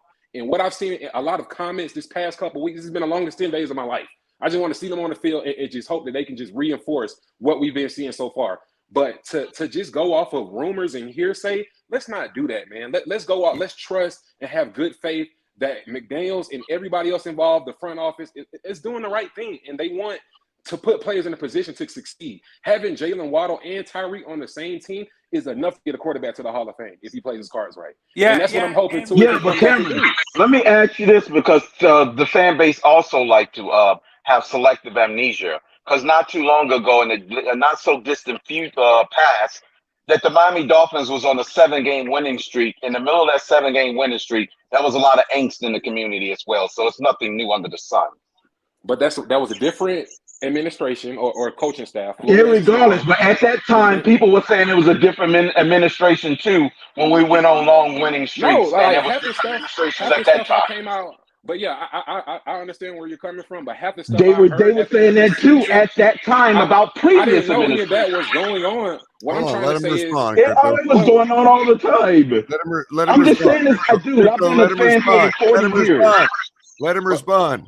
But all I'm trying to say is let's just go off, because I love the fact that everybody's so involved, engaged. The beat writers, the sports writers, everybody has their posts on what's happening. So let's just trust that what we're hearing is positive. That's normal. When you're in a locker room, the star player is going to get mad because he knows that they can do better. That's challenging and motivating his team. Hey, let's do better because I know we can do better. And look what happened. Tua responded in the second half and finished the game with 6 touchdowns. He has the intangibles. He's shown that when you give him targets in a solid protection, he can do the right things, just like Sharif was saying. Like, the one thing he needs to work on is getting the ball out. When you watch that all 22, and I knew it was going to come out, when you watch that play he got hurt on, everybody was open. And that'll make a person freeze in the moment. And that's exactly what he did. He said, oh my gosh, he second guessed himself. Right. And it's like when you have people wide open like that, that is a learning experience. So when I expect to see Tua again, and I honestly expect to see him next week, I don't think he'll be out a month. I think the NFL is holding him out intentionally because this is national media news and people who don't even watch football are aware of what's going on. So, of course, from an optics perspective, they're going to have to make sure that they're doing everything play by play. And it's also independent doctors that are involved. It's not just the Dolphins doctors that are looking at Tua. So it's outside NFL people that are making decisions as well. So we have to take all of that into account. And I honestly think that Teddy Bridgewater, he's making that $6-7 million a year with the opportunity to make 10 because he's done it before. He's been to the playoffs before. He's been a Pro Bowler before. So let's just try to get behind I actually him. agree with you, Cameron, about the other doctors and all that. And that's precisely why I think, despite what everybody thinks, in my personal opinion, the more opinions there are from doctors, the more likely he's held out longer. Because there are a lot of doctors in the concussion community that believe that a person needs a certain amount of time to actually heal the damage that was caused, whether he's coherent enough to play or not. It doesn't mean that he's ready to take another blow to the head. And there are a lot of doctors that would agree with what I'm saying. And so given that, the more opinions he gets professionally, the more likely it is somebody's going to tell him not to play. Yeah, but then at the same time, you have to look at, okay, other people got hurt. T. Higgins had 2 concussions. That caught that long pass on Xavier. He had 2 concussions the following previous weeks. And they didn't hold him and out. That's fine. And that's fine. And he took damage for it. He took damage for it. We can't base our actions on another team's stupidity. I'm not saying I agree or disagree with the NFL in their position on allowing players to make that decision for themselves. I'm just saying that if he has doctors chirping in his ear, he let may me debunk that whole T. Higgins narrative. Culler, just because somebody else runs a red light, get away with it, and don't get killed, doesn't give you a license to run a red light so you can possibly get killed. Crypto. When I get cut off, that's when people misunderstand what I said. Okay, and so I just wanted to finish my thought real quick. Okay, I'm not saying that he'd be forced to be held out because of a doctor decision. What I'm saying is, if he's got other opinions from professionals chirping in his ear, he may make that decision for himself to stay out longer or not play again. Is all. That's what it's going to be. He's milking us for our money, Culler. I was trying to attack the narrative with the T. Higgins thing. Tua rather sit on the sideline and take our money at this point. But that was just one. All I was going to say, it's just because of somebody make a bad mistake on somebody else doesn't give us license to do so. If someone gets away with running a red light and not getting killed, doesn't give you license to run the same red light. Yeah, no. Well, you know what this really is, guys. And good point. Good thing you brought that up, Crypto, because what this really is the helmet law debate. for motorcyclists. Well, Exactly. let me ask Do you. they have the right? Do they have the right to endanger their own skull? Do they have the right to cause us all to pay money to clean their brains up off the street? Let me ask you, Culler, Crypto. True. You guys are gentlemen out here. Everybody on the panel. Let me ask you guys this question. Do you guys find it right that the doctor got fired? Do you guys No, that I that's don't. I think right? he has a lawsuit. I That's think he a has a whole lawsuit. other No, he shouldn't have variable got in the whole fired. No, situation. this I think is he the has a issue. lawsuit. They needed a This scapegoat. okay. That's what Okay, it so was. They scapegoat them. exactly. You Crypto. Tua is a big problem in the NFL, and people are not realizing it. There's going to be issues going on for years for the Right. There's NFL people because talking of this about concussion issue. There's Let me people tell talking you, about the Tua syndrome. too. That's what it's going to Right. be called. Let me tell you something. When he got woozy versus the Buffalo game, Tua was literally asked, do you have a headache? Does your head hurt? Do you feel concussed? Guess who lied? The doctors asked these questions. Hold on, Guess Pete. who lied? It was Hold Tua. on a And minute, the Pete. doctor has to pay his career Pete, over this because Pete, please, Tua lied? please, hold on a second, Pete, please. Come on, bro. That's not Please, fair for that old please, guy. Pete, that one I'll push back on because it may not be necessary for you to make that speculation because the NFL intends on releasing the findings from the questions they asked Tua yesterday in their interview with him. Exactly. So we will get to know. No, There's no and for reason me, to speculate. We will get to find out what Tua told the investigators. This is And he's seen the head, Dr. Culler. I promise you, there are gonna be questions there, and you're gonna see that it was Tua and his staff that literally said no head injury. Well, let me It's my reiterate. back. Culler. Come on, bro. Before you go, Tua lied, and that's what he gets. Karma. Before the next person goes, let me reiterate what I was saying. NFL Network reported that the NFL and the NFLPA will release their findings of their Tua interview. That's all I'm saying. I'm not saying we actually will get it. I'm saying they reported they're going to release it. Hey, Go can I ahead, ask Manny. a question? Go ahead, Can I ask a question real quick? Go ahead, Manny. Everybody, the league is making a huge spectacle to Tua and his concussion. Yes, that it was I horrible agree. to see what happened to him. First of all, I did agree. anybody see what happened to Dane Jackson just 2 weeks ago? Yeah. Dude, wasn't nobody making no qualms about Dane Nothing. Jackson? Dude, that was horrible. What happened to him? Dude, that looked terrible. The way his neck was bent back like that. Wasn't it terrible what happened to Justin Herbert, but his coach put him back in the game? Hey, you Once want to again, know another something? team's stupidity doesn't give you license not to be cautious about your players. Well, But this is the it's funny. what the this it's is the, about the league. It's what the league well, is doing. They're making a spectacle of Tua. It's but the Dane Tua Jackson, syndrome. dude, if I was Dane Jackson, I would feel a certain kind of way. Like, damn, you treating this motherfucker like he's the But at king the of same Egypt. time, his injury did not occur on a singular game. This was a Thursday night game. Everybody was watching. The Dolphins were rated the number one team by pretty much every like just think. Hold on, let me just get this off real quick, and I'm right back silent. When was the last time that our Miami Dolphins have been the number one ranked team in the NFL? Can anybody honestly remember the last time that happened? Marino. 2008, maybe. So, well, what does that have to do with this? Hold on. What does that have to do with what you're about to say next? I want to know how you fit it. I was saying that to say that haters are going to hate.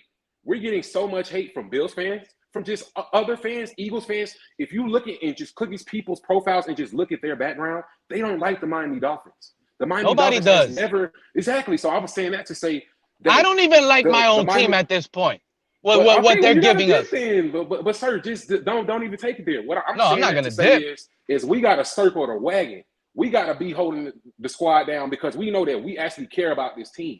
So what I'm trying to get across is people are gonna have bad narratives because when has the Miami Dolphins ever been the favorite of the NFL? It's never really been there. We played in the same division as Brady. He's still playing. I was in the 4th grade when Brady became the starter for the Patriots. The problem though, Cameron, is I get what you're saying about circling the wagons. The problem is we've done that for 30 years, and now it's like the Alamo. We're never getting the help, bro. It's never coming. Bro. Well, it's hard to be. It's like hard to be a fan of this team and think that anything is There's gonna. nothing new under the sun, Culler. First year head coach. There's horrible decisions left and right, and positions given away, just given away. We're supposed to be okay. Yeah. I just Okay. watched the We're Patriots 3-1 in Green Bay. I just watched the Patriots in Green Bay hang with the Packers with Aaron Rodgers with a third-string quarterback in the game. They didn't break that game open until late in the fourth quarter. So we have 3 out of 4 wins against Well, they never quality broke it over. It AFC went to teams. overtime. Right. So, but they still that it never you're was making my broken point. over. That's what I'm saying. I'm saying that to say the Patriots are a good football team. The I Ravens don't think are a you good guys football realize. I don't think you guys Who they play realize the third that. game? The Bills are a good football team. That's They why it's beat all of these any teams given with Sunday. 4 straight games. They beat them in 4 straight games. So we have to look at the fact that it's not just about Tua. It's not just about one person. It is a team. It is about Tua. Everybody is. That's what you guys don't realize. This yo, whole can I say year is something real about quick? Tua. The last person who was speaking, you had a really good point, and I think did you guys hear that about the Bills starting a GoFundMe for Tua? Yeah, like they did. You think? Hold on. They did. They tried. Hold on. Okay, let him finish, you guys. Go ahead, Rudy. Do you guys think that was out of the goodness of their heart? No. They're trying to bring attention to a rival that's about They're to trying beat them right. out. They were trying to keep up. They were trying to one up. They were trying to besmirch our They're trying to image. stir this up to keep Tua out for the year. Because They're trying to say, look, we care more about their Didn't they say quarterback keep- than they do. It was just a He back doesn't end need their swipe. help to send money to his charity. Like, what is that going to do? That's only going to make this hot. Right. And guys, Nah, that's not the way I take it. You know the way I take exactly it. what it is, The 'cause that's Bills not out of the fan. goodness No, of I their don't take it like that. heart. The way I didn't even know they pay did that. attention to how the Bills talk about us, bro. They just want Tua to be our quarterback forever. That's what the Bills want. The Bills want us to be stuck with this Tua crap. Well, That's the what they Bills, want. They're trying Jets, to make and it hotter. Patriots Like, do that. look at the Bills. They fans, want like, us to go into next year hoping Pete, Tua's our quarterback. Pete, let somebody respond. Go ahead, Rudy. Yeah. I mean, I kind of got my point across. I was just saying, like that's like a covert operation. Like They were that, salty. that's not They're out of the still goodness salty of from their that game. heart. They're salty from that game. We beat their ass. They're mad. And that next week, the NFL was like, okay, not only y'all got to play Buffalo, which is really the top team, one of the top teams, but you only get 2 days of rest because if anybody who's traveled for their work knows that on a travel day, you're not resting. You're up on your feet, moving on the plane. You're checking in the hotels. You're not resting. So it's like they legit only got 2 days before that game. That was a setup. And that's another why thing I'm before I angry get with off, the NFL.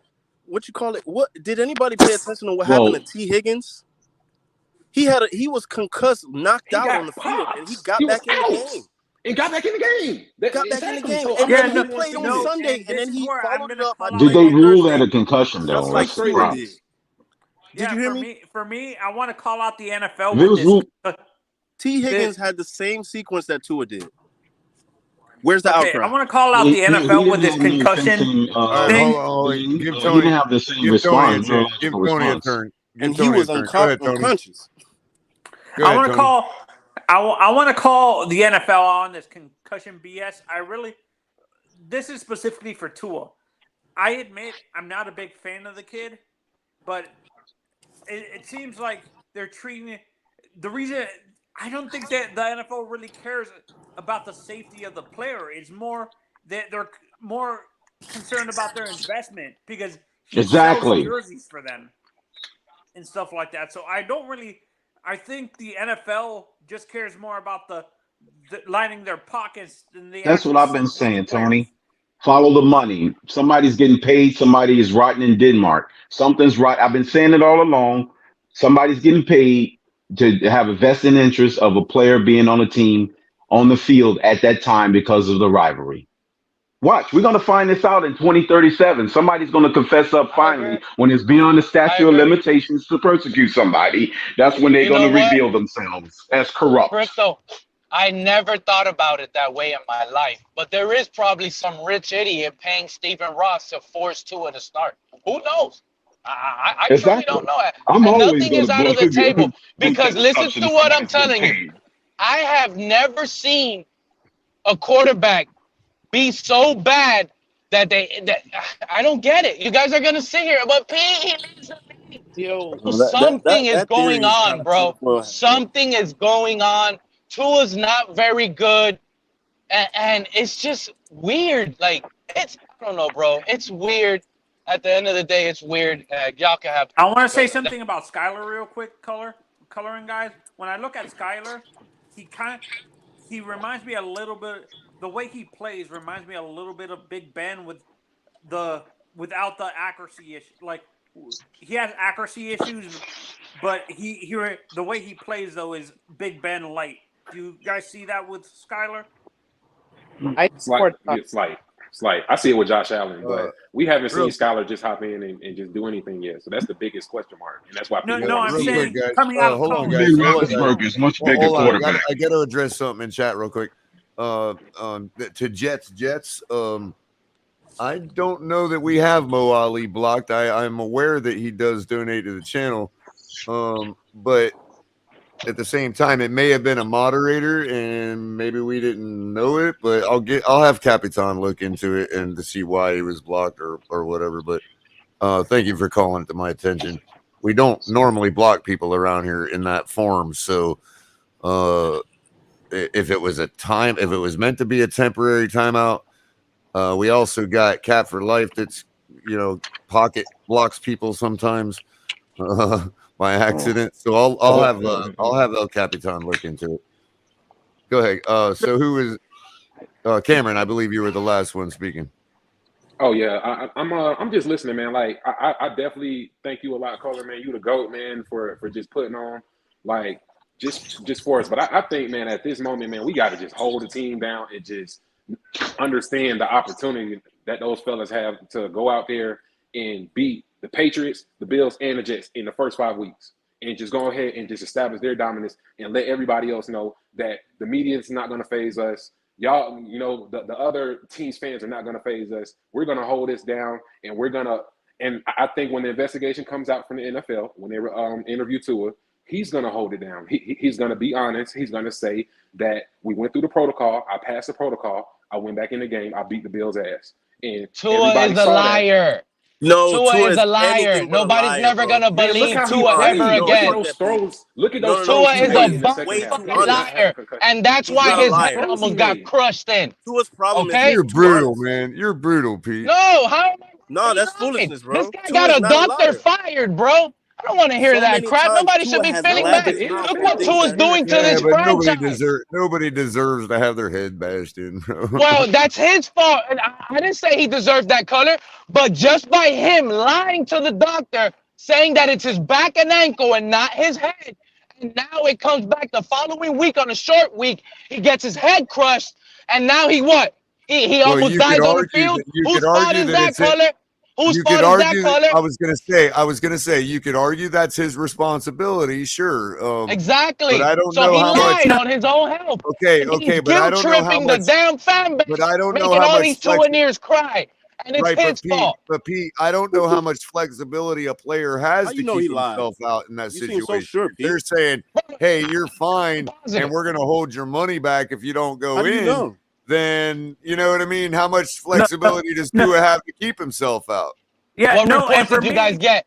What reports did you guys get? Oh. Well, I don't know if that's the case. I'm just trying to say we don't know. Like if one thing I do know. If the team is allowed to say, Tua, you got to go in the game based on the backing of the protocol, then and the player doesn't have the flexibility to say, no, I want to heal myself for 3 weeks. What are you talking, Culler? How is that Tua's fault? Players bench themselves when they're not happy. If a receiver's not getting thrown the ball, he's open, he just hits the sideline. Hey, coach, this guy's not throwing me the ball. That's a good answer. Now that's a good answer because is what everybody here knows that if Tua kept himself out and wanted to get a champion for that, he could go right to the media and the public would back him up in a heartbeat to say, no, let him stay out. You know what I mean? Mm-hmm. Yeah, that's what I'm saying. With this, people want to feel bad for this liar now. Yeah, no, and the issue with this, Pete, is that some of these coaches want to kowtow to one player. Pete, you really think he lied? Tyler, that shit is hilarious. Crypto. I don't think it was Crypto.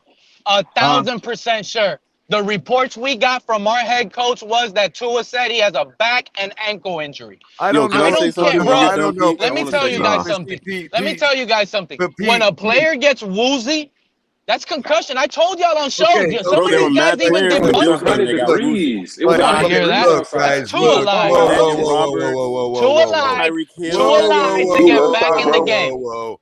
Being disingenuous because of your desire to get back on the field and doing an end around on a protocol is not necessarily rising to the level of a lie.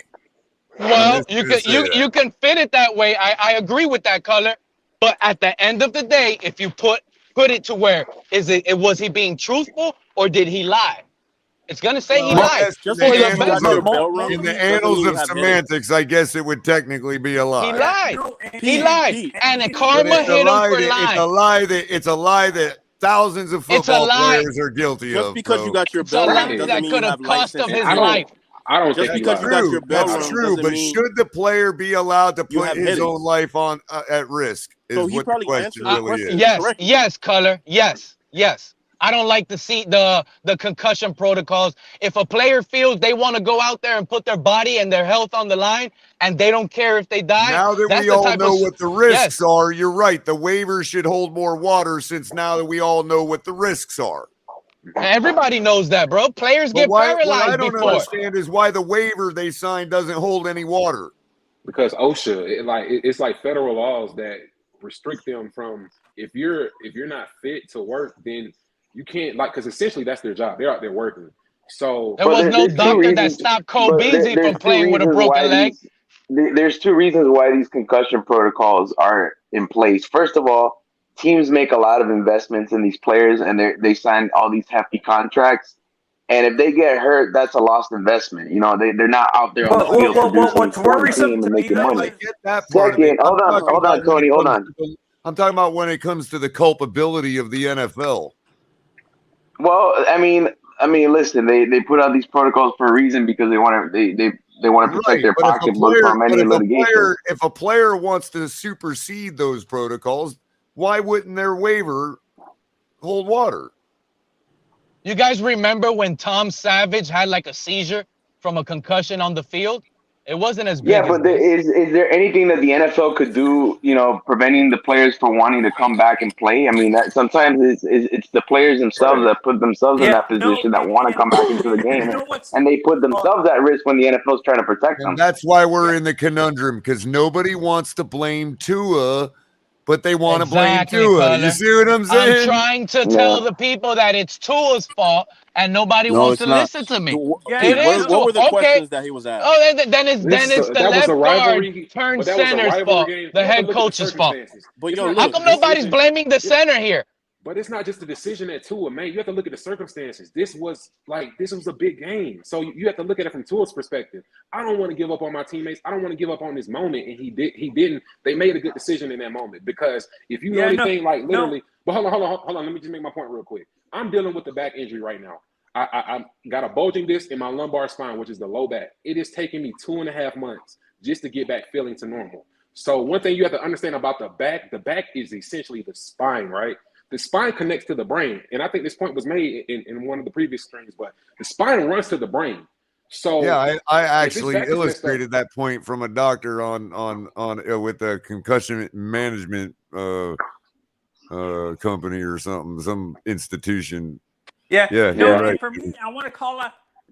Well, hold on, Tony. Let Cameron finish what he was saying.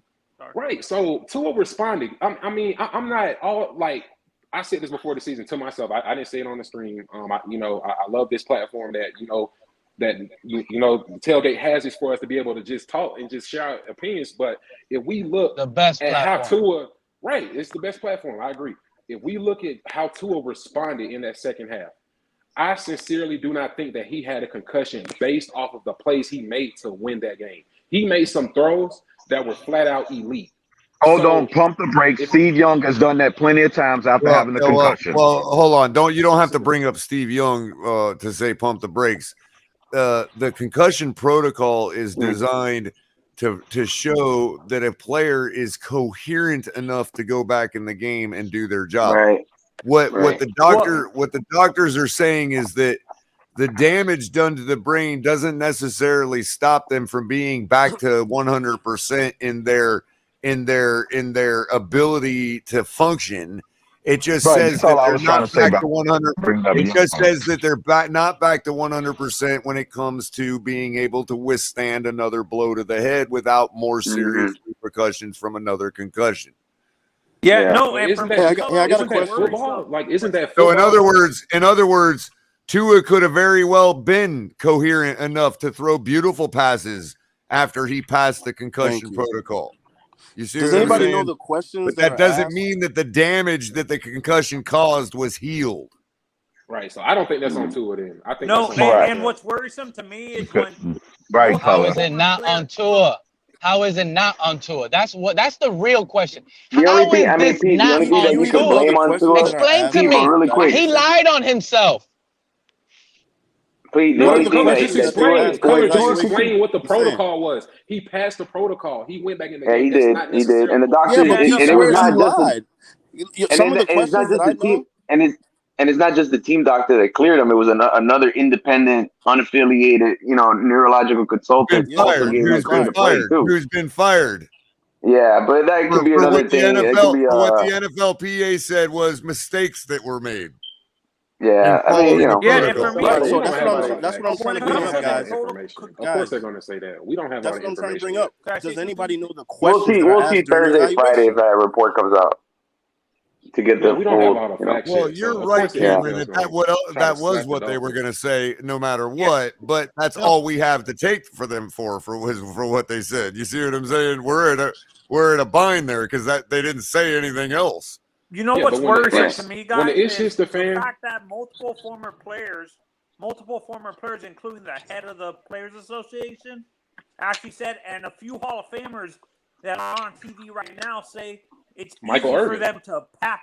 Like it's multiple Hall of Famers said this on television when they were interviewed, and including former players that are not Hall of Famers, actually said that it's easy for them to lie to the doctors to pass these concussion protocols so they can go back in and play. Like Andrew Whitworth said himself, you can actually there's ways to cheat these questions and And stuff it's like not that. even the fact that you're cheating the questions. Look, just like I said, having the ability to cheat the questions means you are coherent enough to go back in the game. It sounds like these That's all questions are they're trash. testing them for. Do they have the ability to go out there and protect themselves because their head is okay? Their perception is okay. That doesn't mean that they haven't suffered damage from a concussion are in more danger shortly after from another blow to the head. Yeah, so I don't understand why people can't get that nuance. Yeah, The no, protocol is not designed to say his head is healed and he's not in more danger from a second concussion. That takes 3 weeks. We get that. I get that. Mm-hmm. Yeah. Yeah, is there? That's what I'm asking. Should we The call protocol was followed?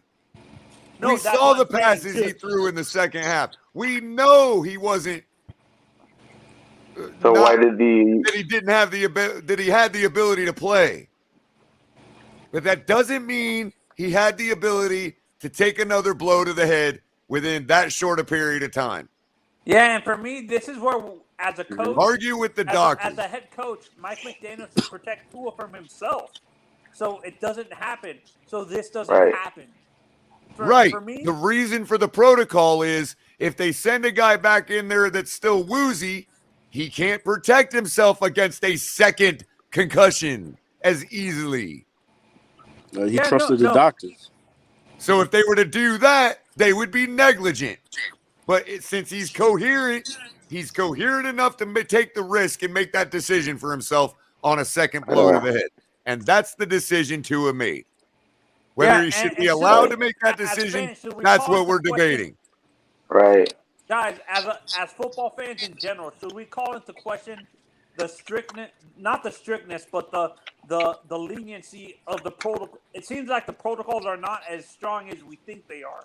Well, they changed it. They said this week they updated it, so they're rolling it out, and this is a good thing. But at the same time, I don't mean to cut you off. I just want to say that, that they are changing the rules. It's fluid. You know what I mean? Like, that's how it should be. It shouldn't be, and that's my biggest issue with the NFL and Roger Goodell, how rigid the NFL is in the way that they handle such a popular and major sport. It should be a level of fluidity that we see in basketball, that we see in baseball, to be able to do what they're doing now, to be able to protect the players, because the solution is simple, but it's expensive for the NFL. That is the bottom line. The solution is you get a concussion. If there's clear evidence that you were concussed, and everybody can agree on what those standards are, you pull the player. They do not play for another 3 weeks, because that's what scientists have confirmed, have agreed, I should say, is the ample amount of time for that damage to be healed. There's going to be a lot of players missing games. Hold on. To the point where they actually are back to a point where they've never suffered a concussion before. But that would require the NFL to be taking star players off the field for 3 weeks at a time. Yep. That is the crux of the matter. Hence, star players. That's why the protocol will never be changed to that. That's why the protocol will never be changed to that style of protecting players for real, which is healing the damage that was caused by the first concussion. Mm-hmm. It's only 3 weeks. And you know what the sad part about this? Again. Yeah, and you know what the sad part about this is? Like, we see the effect this had on players. Like, I'm going to bring up a former linebacker for the Dolphins, Junior Seau. They inspected his brain after he 49. He what is it called? Committed suicide, and they said it was constant head damage, like really bad CTE that caused him to do this and stuff like that. And I'm so glad Vadar's daddy asked this question, because this is the answer to this question is going to drive my point home. So why was T. Higgins on the field after 2 concussions in 2 weeks? Right. Because there is no current rule that can override a player's decision to take that risk I just spoke of. But like, why are they making the Dolphins? You know what I mean? T. Higgins was back on the field because nobody told him he wasn't allowed to be. I agree, but like, why are they trying to beat the Dolphins over the head with a stick? That's a good question. Why is it Tua all of a sudden? Because it's a quarterback, because it was right there for everybody to see on Thursday night, all of those topics and all of that. It's simple. It's simple. It comes down to money. Follow the freaking money. Jesus, it's not rocket science. Man, I mean, all of us have said parts of what the whole thing is. We just had to put it together. Like, all of us in the whole community have said different things that are right. And it's like, just put all that together. It's plain as day what's going on. Yeah, and I hate that. Because I get it.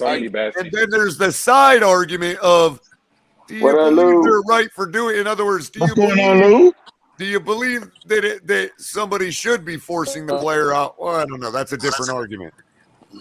Well, somebody's there to protect the player from himself. What I'm saying is, if I was Tua's friend, I would probably say, bro, it ain't worth it, man. You've accomplished enough. That's all I'm saying. That's not what I'm encouraging Tua to do. Can I say something real quick? Go ahead, Lewis. Hold on, Tony. Hold on, Tony. I'm gonna get go out ahead, of here Lewis. because I'm working. I just wanted to say something real quick. And again, I'm not defending nobody. I'm not trying to defend the NFL. I'm not trying to. But like when Pete comes out and says it's Tua's fault, I kind of agree, and I'll tell you why. We're looking back and we're going back about what happened with Buffalo and what happened with the doctor and what happened with this and what happened with whatever.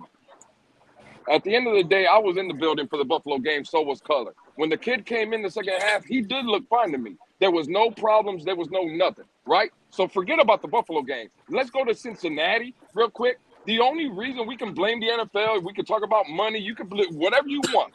The reason that we're having this conversation today about Tua not being in there is Tua's fault. Tua did everything on that play to get himself hurt. Because after that, we watched our offensive line and Teddy breaking up, taking Lou. unnecessary hits and stuff. You're breaking up, Lou. I agree. I I mean, don't know. Can yeah, you I guys mean, hear me? I feel the same way. I agree. That was the can only you guys sack of hear the me better game. now? We got you. We got you back, Lou. Yeah. Okay, hey, we got you back. Break it up. Had you back. Now you break it up again. Yeah, that was the only Hey, sack we that allowed QAnon that thing week. is real, So, man. you know, That I see where QAnon it's thing coming is from. real, bro. Sharif's onto something. Yeah, Sharif But yeah, is, bro. Tua does need to Sharif get got rid a of the good ball, point though. there. He's got a Yeah, point no, there. that's the issue with Tua. Sometimes he's second guessing himself when it comes to releasing the But look ball how much early. criticism he gets. I was second guess myself. All the hate that not just the Dolphins, but Tua has got, some of it is deserved. But that's a lot on a 24-year-old That's kid. chicken before the egg talk, Cameron, because you know what I mean? Like, but he gets so much hate. First it was preseason. People telling me he doesn't have an arm. And, he comes out, Tyreek had to get in his ear, like, bro, turn up. He responded. So, I mean, it's a work in progress type of thing. But from what I saw on that first pick that he threw in the Bengals game, if you look at him throw that ball, you could tell his back wasn't right because he didn't follow all the way through with the throw. And if you look, it was short. So that right there lets you That know was two other his near back was misses messed in up. that game, other than that interception, though. Yeah, but the back is the motor to the body. So if your back's not right, all your other movement is going to be affected. I just think he just started forcing the deep ball when he didn't need to. I think he was cooking in the short and intermediate game, but that's just me. I can tell you, my back has been screwed. I haven't been able to work out. He tried to get it out there, but his back. Yeah, but a lot of those deep shots, if you look at the all 22 film, like a lot of it, like first of all, it was a late read, and he kind of saw the play open up late. But if you look at his mechanics, and Dougley pointed this out, like, and Kurt Warner also, if you see his body when he's throwing, his body is not aligned in a vertical fashion as you're supposed to throw when you're throwing deep. I pointed the same thing out pointing myself, towards the bro. right I side. pointed the same thing out myself, man. Yeah, his body's shifting towards the right side, and that you can tell. You see it there, and it's affecting the not only the velocity of his throw, but that's why the ball, you see, it's kind of underthrown, and that's what happened on that particular play. So how many more years do you think it'd take to get those mechanics consistent? I think it's a Man, story. he hasn't Clean that up quick because He can learn players that. gonna get hurt. I mean, the Players guy's gonna been Yeah, but playing why football his has entire nobody life. pointed that out though? Since Alabama, why has nobody pointed that out? Yo, You gotta have endurance too. His own coach pointed that out. But this is the point about holding the ball too long. We think that that's going to get better, like after this injury. Well, I mean, he's been doing that his entire career. At what point do you say this particular thing is not going to change? Yo, can I put my 10-4 hat on real quick? Yeah, it's imprinted into his psyche. The NFL was hating on the Dolphins because, they were trying to finesse a move to get Sean Payton and Brady in the town and try to get a Super Bowl, man, because that's what everybody wants, in my opinion. Everybody wants to see the Dolphins win the Super Bowl that's here right now. But they were too thirsty. Flores came out, snitched on them. They got that first round pick took. I didn't even know that Chris Greer had finessed the extra first round pick going into next season in 2023. So they had 2 first round picks. This was a show and prove year for Tua. So that's why I think he's going to be back, because this is a show and tell year. And if it didn't work out this year, they were going to finesse those 2 picks to bring in an Aaron Rodgers, to bring in somebody who was already right. proven. But do you see what happens now, Cameron? If let's say he comes back in a couple weeks, and we barely eke through the rest of the wins we get this season, right? Am I going to be arguing with people for the next offseason? Should I just repost all my content from this offseason? Because we're going to be arguing the same thing. Oh, well, he didn't play this game, or he didn't play that game, or he's only got this sample size. We got to see him in a whole year again. You understand what I'm saying? Yeah, right. Should I bother making news? Should I just repost all the stuff I posted last offseason? You might have to. No, that's what they're gonna. That's what I hate about that's what I hate about the Tuanon Colt.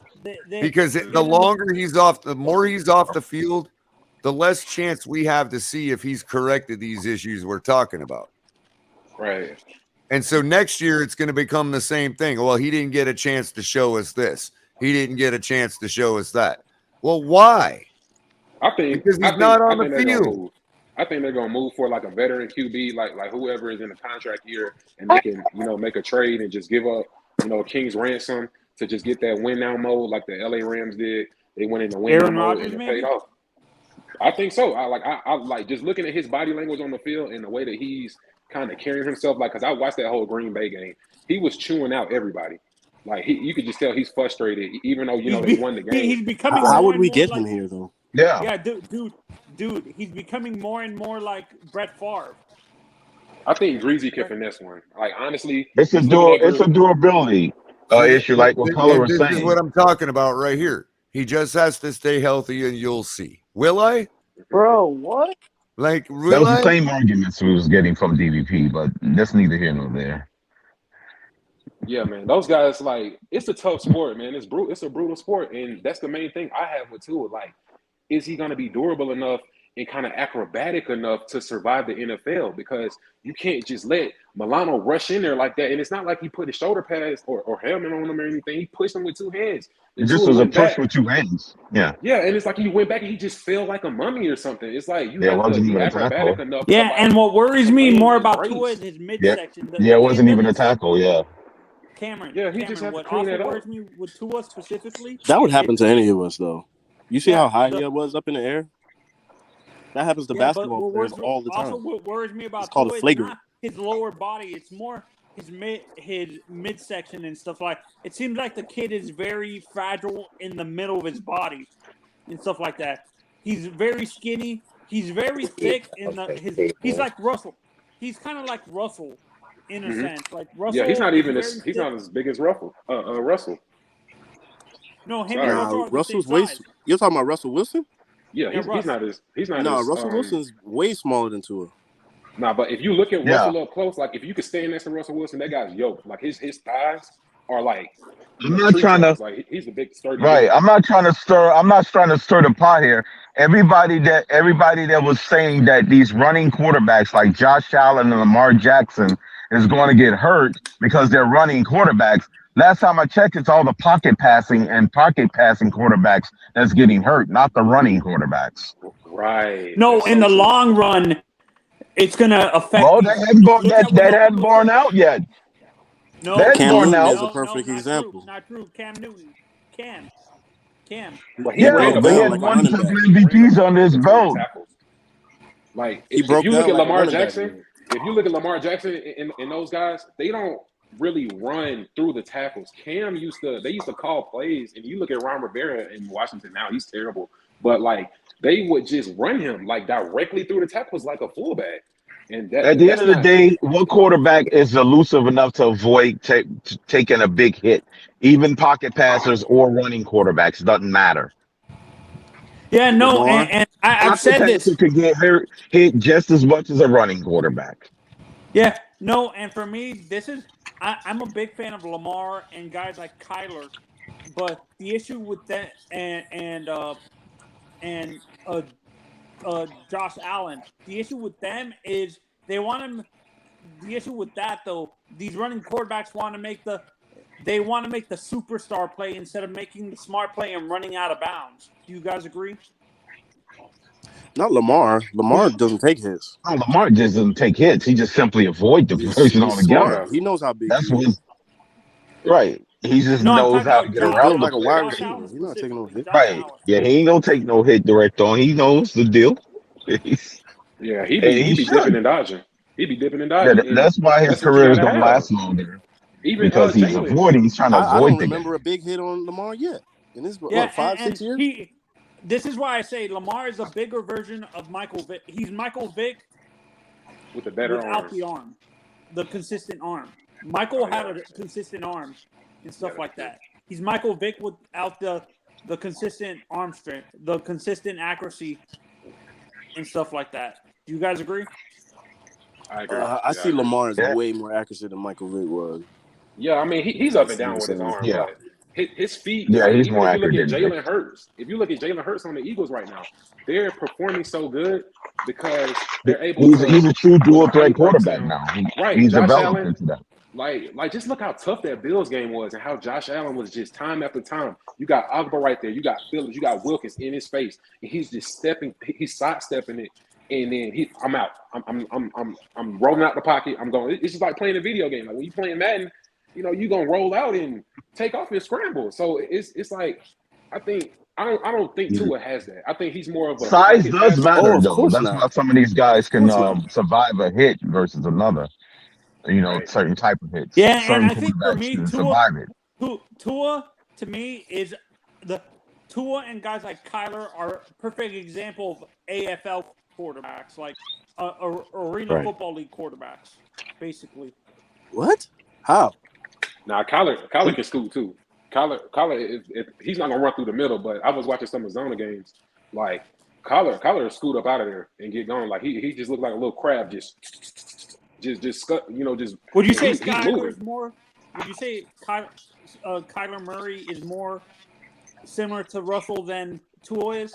Yep, I agree. Yeah. 100% with Yep. that. He's not. He's slightly smaller, Yeah, but but man, Yeah. he has a his better arm. stride too. is so short, bro, that I just picture him running out of gas after 4 or 5 seasons, dude. Like his stride is so short, he has to burn so much more energy to do what he does. Not to say that he's not amazing at doing it. It's just that, man. Yeah, it takes a lot of Hey, energy. running backs He's like do it. Wide my receivers do it. Yorkie, man. It's like I always picture my Yorkie's gonna get old. He's like a Chihuahua. No, My he's like a Yorkie's Chihuahua. look, my He's Yorkie's got like endurance. 18, my Yorkie's like 18 years old, and he still acts like a puppy, right? Still runs around like a maniac. And I'm just thinking, this guy's gonna go full energy to the day he dies and just drop like a fly out of nowhere. You know what I mean? He'll change into a pocket passer. That's all. But there again, can him being that short really do that? Yeah, he's already a pocket He's passer. still gonna have to bootleg it to open up the field to himself. Yeah, no, and the issue with that though is I think in the next 2 years I feel I feel this offense that Kingsbury runs is a gimmick offense in the NFL. I think the NFL is going to catch up like they did with the Wildcat and these other gimmick offenses and stuff like that. So eventually, You think so, Tony? What gimmick They still offense? can't I don't catch know if it's Kyler Murray. gimmick. I don't think it's a gimmick offense. It's just a regular pro set with more. They can catch up, but you still got to stop them. Well, I'm sorry. What saying is that offense are you talking about, Tony? Kingsbury, I guess. Kingsbury's offense is more of a run and shoot offense, like the Mike Leach offense that you see at Auburn. And Yeah, they kind of run like an inside zone. Yeah, run a lot of read option too. Yeah. Yeah, that's what I'm saying. That's a to me. That's a gimmick. There's a little bit of air raid in it too, because they do run a lot of those shallow crossers, those mesh concepts and stuff. Yeah, that's what I'm saying. That's what I mean by gimmick offense. I think these smart, within the next 2 or 3 years, the smart defensive coordinators are going to adjust. A lot of deep posts over the middle. Yeah. Listen. I was going to say this. I know this is probably an unpopular take. Given to how that Buffalo Bills game played out, and looking at the score differential, and looking at how many that one big play that Tua made that was helped us get to an even score, and then eventually we overtook him with a touchdown on a running play. I'm thinking that game was close enough even for Teddy Bridgewater to win, because Teddy Bridgewater proved he could throw a long, deep pass. He just showed it in the Cincinnati game. I mean, he came So in and Teddy, he was that was a winnable game even for Teddy Bridgewater. To be honest with you, Teddy Bridgewater could have started in the second half of that Buffalo game. Being honest now, won the game. Why start being honest now? No, I'm just saying. But see, I had to temper down all this flash because recency bias, because of the out of body experience Tua had in Buffalo and against the Ravens. Right, and they thinking that Teddy wasn't capable of winning against the Bills, and I think that's wrong. He was able to win that game as well because of the proximity of the scoreboard. Right. Given the turnovers that the Bills had and how the gas they were, it could have been the same outcome. I mean, if Teddy would have started the whole second half of that game. But I think when you look at when he came in, it was like 2 or 3 bad plays right before the end of that half. But so that's one series. That didn't cost us the game. That series he had didn't cost us the game. He could have recovered easily in the second half and just had the same deep pass to Waddle, And which I'm would going have to led to a remind score. everybody And it again. could have been the same I'm going outcome to with Josh remind Allen everybody. noodle arming it in the end zone. I'm going to remind everybody again. The play he took a sack on in that 3-play series against Buffalo, Greg Little just came out of the game the play before that, and Larnell Coleman was his replacement. Yeah, he hurt his hand. Little Right, the offensive line wasn't the very next play. Teddy took series. that sack. Right, I'm just Everyone saying. had a chance When to I was drop saying, back. Colin, that was recoverable because we had an entire second half. If I they know, really wanted to look at Tua, I know. I'm just saying, everybody that wants to crap on that lackadaisical 3 plays doesn't realize that Greg Little was literally just pulled out of the game because of a hand injury, and Larnell Coleman went in. We cut Larnell Coleman from our roster and brought him back. That tells you how the quality of Larnell Coleman. Yeah. Oh, that's why. Yeah. And giving him that lackadaisical 3-play series, he also had a lackadaisical 3-play series against the Bengals. It didn't stop him from overcoming the deficit and at least giving us the lead in the fourth quarter. Look, and I've never said he was Dan Marino, but the level of vitriol that he's gotten over the last couple days is absolutely ridiculous. Yeah. Yeah, but we forgetting about the score margin. I think these games were close enough. He gave us the lead against Cincinnati. What don't people realize about that? It was his game. Yeah, sure, he might have thrown an interception, which costed us the game, I guess. But what about the fact that our coach in the first quarter is throwing the ball to a running back when we got 9 receivers that get paid to catch the ball? Did that cost us the game? Yeah, I agree with that. I could have a debate about it. I'm not going to debate it anymore, but I could have a debate about it. Yeah. So let me say something, rookie coach. So the man gave us the lead in the game. I don't know. What more could you ask for? Go ahead, Cameron. I mean, he was serviceable enough to win the game. Yeah, I was going to say to that, like some of the stuff we're seeing, like, it's week 5. We just went through the first quarter of the season. Like, McDaniels has been a great coach, but it's like it's not going to be without growing pains. You know what I mean? Like, exactly. You don't make rookie mistakes. Exactly. Like everybody expects us to not point out those growing pains, though, bro. I'm not trying to shit on him. I'm just trying to say if we're going to shit on Teddy for losing that game, we could point to other places that we could have won it. Yeah. I think on that play he threw that interception. That was more on Gesicki than on Bridgewater on that final play. And I do too. But even besides that argument, the ball wasn't even freaking intercepted, turns out. True, yeah. That was just such an emotional game. Now, that's luck. Obviously, it was still – it still had the virtue of being intercepted. I get it. But all in all, where was Coach McDaniel to be yelling and screaming at the refs to review to do the standard review? Right. I agree with that because I didn't even see it was intercepted. I was watching. I just turned the TV off. So I think that's kind of. So guys, hypothetically, let's say Tua can't return the next few games. When do you guys think we see Skyler?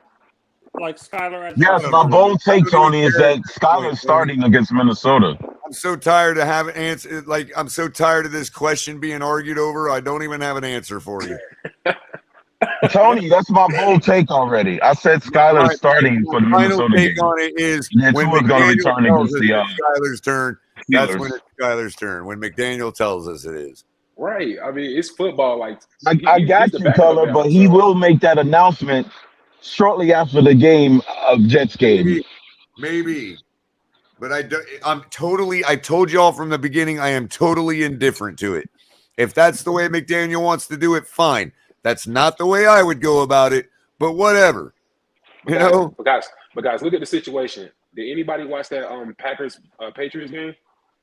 Yeah, I watched all of it. Not all of it. Did y'all see Hoyer? Did y'all see that Brian Hoyer went out like he pulled himself out with a concussion?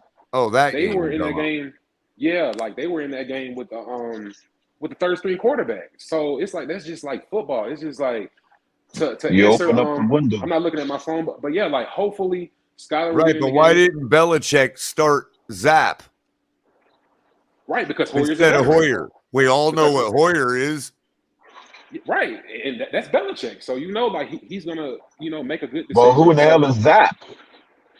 That's our point. Brad Brady's He's a rookie. He's a rookie. He's the third string quarterback. But no, who the hell is Zap? Well, what I'm saying is, how do we know Belichick didn't feel the same way about Zap that we all do about Skyler? I mean, I think they just roll with Belichick? veteran. I don't know. It's a high-style environment. We all know Green Bay- Belichick's He success still in went bringing with in an Brian unsung Hoyer. quarterback. He still went with Hoyer, who has no freaking future with the team. Yeah, he's going to be a future. It was in Green Bay, so He's a permanent backup. If you look at the game this week, it's in New York. It's in New York City, well, in New Jersey. So they're going to want to roll with the veteran quarterback. Maybe Zap is their Skyler. Maybe everybody wants off all of these Alabama quarterbacks. They realize right off the bat, they're like, oh, what the hell did we do? Mac Jones included. Yeah. I mean, but there were talks about getting Brees Young up there, so I don't know. They love Alabama. Sure. Belichick loved Alabama, and we know his association All with I'm us. saying is, Billy Zapp, when I looked at the highlights, same difference between him and Mac Jones and a guy like Skyler and Tua. It's like night and day difference as far as who belongs on the field. Yeah, but hopefully Teddy comes out and does his thing, and they're up by 4 or 5 touchdowns, and then we'll see Skyler in the game. That's what I'm hoping for. Oh well, after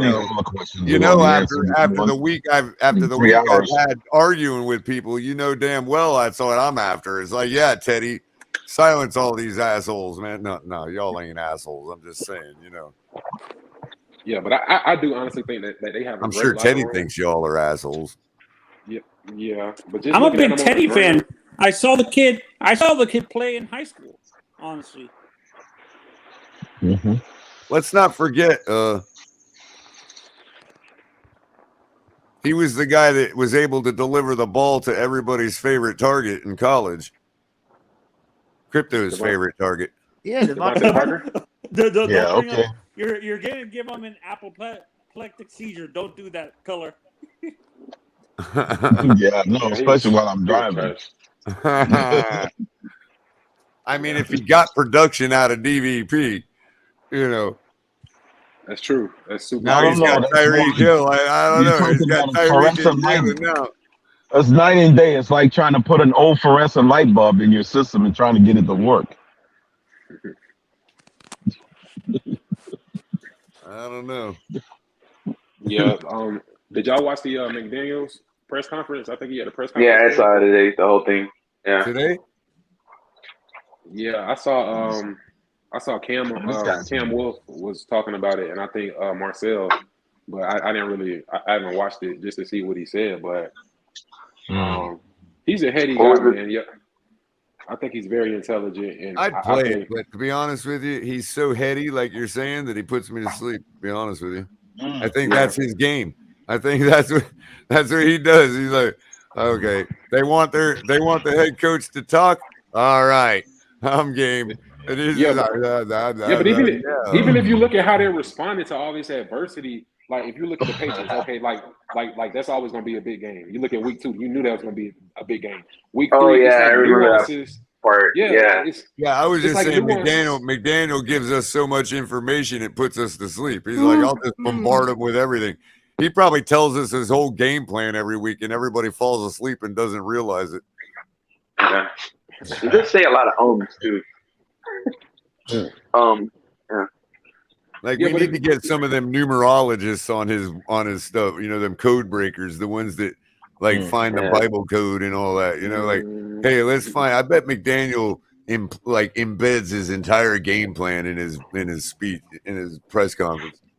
I did like the fact that he says that when they went 3-0, like everything's all good and everybody is all lovey-dovey, they all love each other and stuff like that. But when that first loss comes, he said that like, oh yeah, some guys cower and stuff, but it's the first loss and it's going to be one of several, and that first loss comes and everybody wants to accuse you of being the cause of every concussion that's ever happened in the NFL.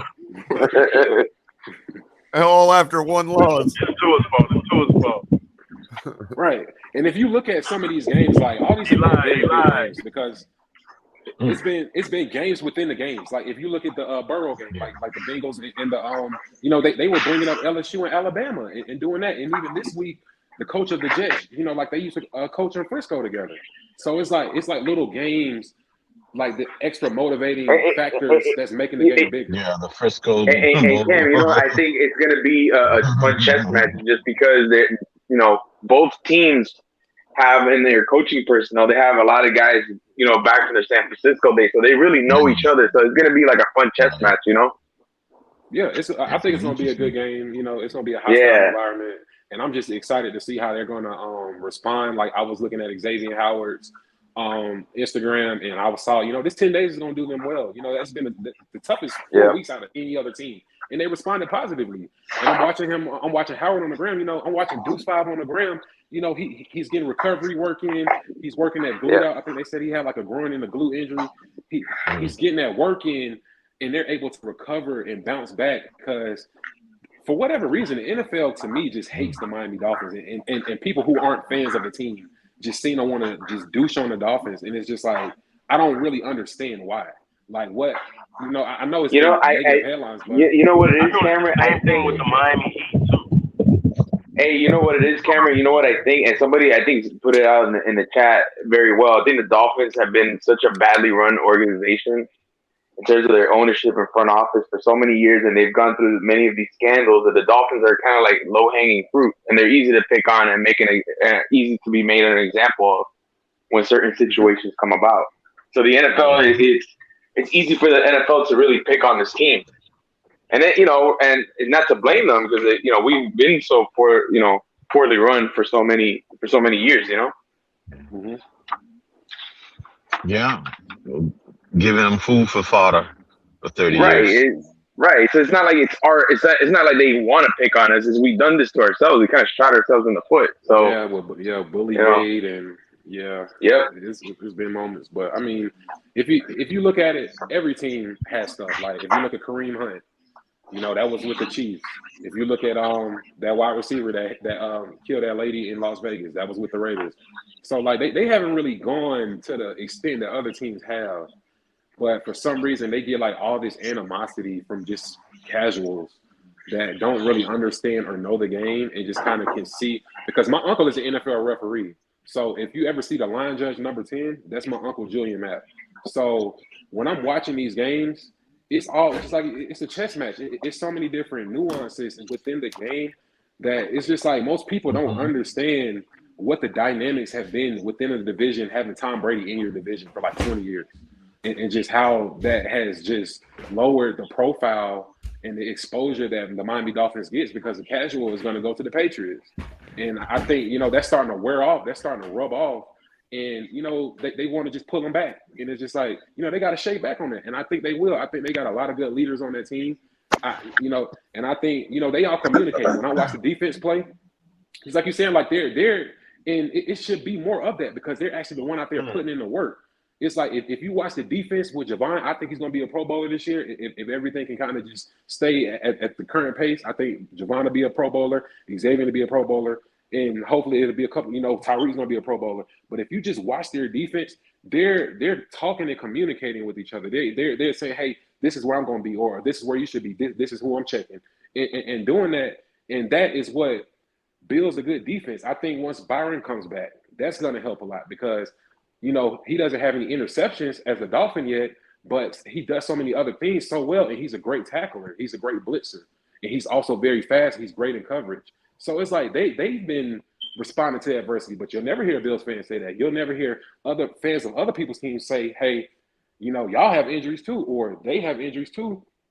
It's all these insinuating circumstances going on. Like they just, and it just frustrates me to see how much hate they get from, other Dolphins fans. It's like, we got to just, what I mean? Like, put positive energy into the team because this could really be one of them seasons if they can just, because it's a long season. That's the thing also, like it's a super long season. So where they are now, they could be, 10 or whatever. As long as they get the 10 wins, they'll make it to the playoffs. So that's how I'm looking at it.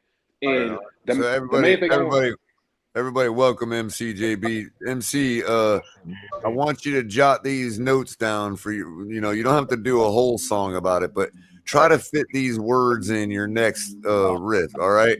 All right. Habitual copyright striker.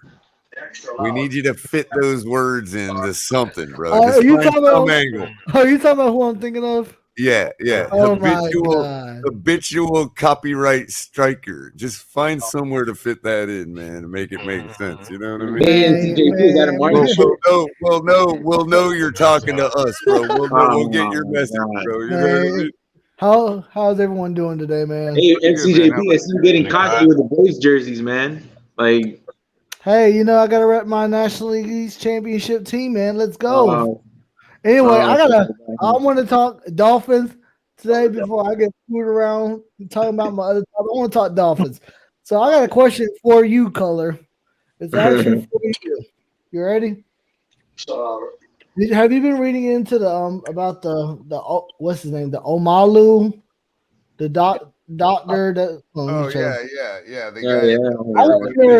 I want to hear your point of view, or I want to hear your opinion. Do you think Tua should retire or no? Now I want to hear all y'all's opinions too. Do y'all think it's too early? What do y'all think? What do y'all think about this guy? First of all, I think Tua should make whatever decision he wants to make for himself. But if he was part of my family or my close friends, I would probably be like, dude, you've accomplished enough. There's nothing to prove. You know what I mean? And I probably would just be like, yo, I want to see. I think you're better in this world than out of it. And I personally, it's my opinion that you're risking leaving this world by continuing to play. You know what I mean? Nah, I feel I always was told this is just a game. You know, life is bigger than this game. So there's more to life than this game. There you go. If he told me, Culler, I appreciate it, but fuck you, I'm going to play. I'd be like, go on, champ. You know. Nah, I felt. Yeah, I saw I'm a little late to the game. I just saw one of my friends actually sent me the little picture on the story on Instagram about the Tua should Tua retire, and the guy was like, Tua, I love you. Where'd it go? Hold on. MC, real quick. Sorry to change the subject, but are you having a show tonight? Probably. I don't think so, man. Are y'all doing one late? Like, are y'all gonna do one tonight, Culler? That's up to Capitan. I'm gonna probably shut it down here in about another 15 minutes or so. We'll start final thoughts, but it's really up to Capitan. Yeah. If y'all want me to, I was filling the void from this morning, and it's already got to be 3:00 now. So you know, if y'all want me to, I'll do one right now. I mean, that's up to y'all. I mean, I don't care. But I am going to the Battery. So far as I can tell, the window is open. I mean, plenty of people will still want to talk, I'm sure. If y'all want to still talk, I'll open one. I don't care. But I do gotta leave at like 5:40 to go to watch the Braves game. Right on. Oh God. We don't play till Friday. We got the Phillies. Y'all are in the playoffs, right? Yep. Tampa Bay. Yeah, we won our division. Hell yeah. I really hope it's Braves Cardinals. I really want that rematch from a couple years ago when y'all came and smacked us from behind. I was so I think it was 2019. I was like, fuck. Forget about don't forget about the wild card game in 11 with the infield fly rule. Oh my god. Never forget about that shit, man. My bad. We won the World Series that year. Good, MC. I tried to. But yeah, I'll go first. Are you doing final thoughts, Culler? Yeah, we could probably start that up. Before you do, everybody please like and share. Make sure you're getting the word out, getting people to join, getting people to watch the show. Subscribe if you haven't already. We appreciate all of our members who've joined who have joined the family as members. They can all be recognized in chat by their various emojis and different color names. And we love you all for that. Make sure you're hitting the link in the description below for Fanatics and Backroom Collections, hitting up our gear as well, and also catching all of our great content throughout the week. Mainly myself on Thursday nights or any other time of the week. I mean, I'll run cup of color any day of the week. Been trying to do it on Saturday mornings, but we'll see how that goes. But you got Ali on Saturday night with Late Night XL and Capitan every other night of the week. And so, yeah, we've been talking about a lot today, MC, and you probably have been listening. So give me what you got to what you think about everything. And maybe a score prediction. A score prediction for this week? Sure, why not? Oh shoot! But fuck it, we're gonna get a 50 burger. Fuck the Jets. 50, it's gonna be for all y'all Jets fans out there. 52-0. You heard it here first. All right, JB, talk to him, bro. Now we gonna whip y'all ass. All right, I'm sorry, I'm cursing way too much. And make sure tell everybody where they can find your content, because you do put out some great tunes for everybody in the community. Appreciate it, Culler. Capital M, capital C, capital J, capital B. Pretty easy, man. MCJB. That's where you can find me. I'll probably go live, talk a little bit. Bars and fins, baby. Go Bars and fins, yes, sir. Bars and fins, baby. That's where the party starts. After the tailgate party, that's where the party starts. Appreciate it, Irvin. But final thought of the day, Culler, Capitan, thank y'all so much. Congratulations on 4K, by the way. I seen that and I was like, that's what's up. I'm proud of y'all. Keep doing what y'all doing. Y'all have inspired a lot of people. Y'all sure as hell inspired me to do some channels. I mean, some shows. Love, man, y'all are great people, man. Fins up, man. I'm gonna get out of here. All right, MC.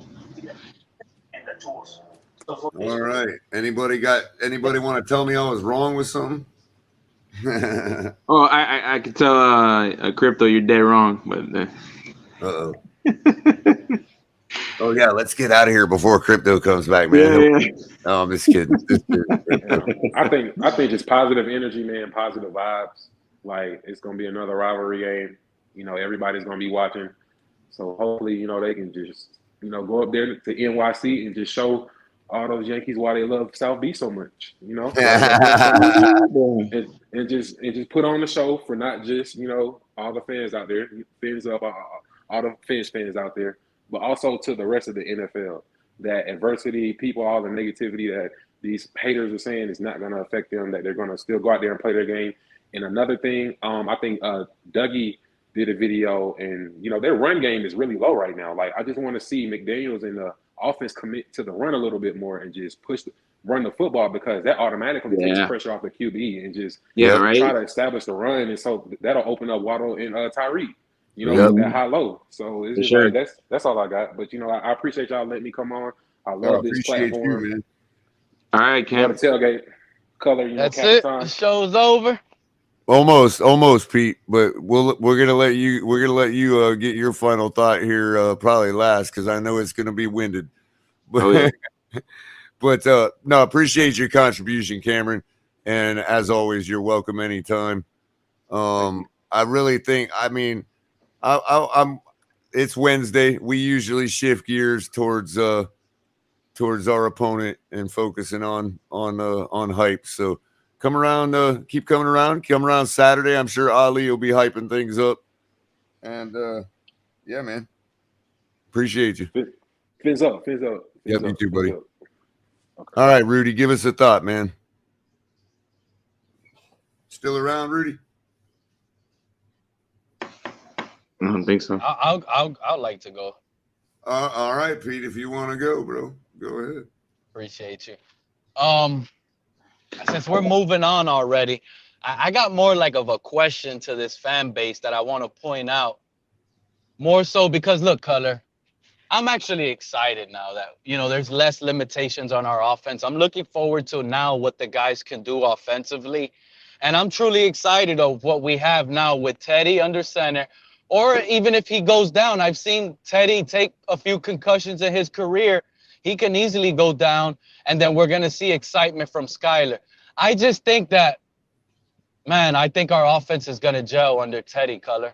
I think we're going to have an efficient offense. I think it's going to work really good. I think what we're going to see on Sunday versus the Jets is just going to be shocking to some. And the question that I have, if this offense under Teddy is looking great and he's performing well, way better than what we saw Tua can, what do we do at that point when Tua says he's ready to come back? That's my question to this fan That's base. a tough question. That would be a tough question. In in years past, you'd say a coach gives the guy his job back, but these days in the NFL, you never know.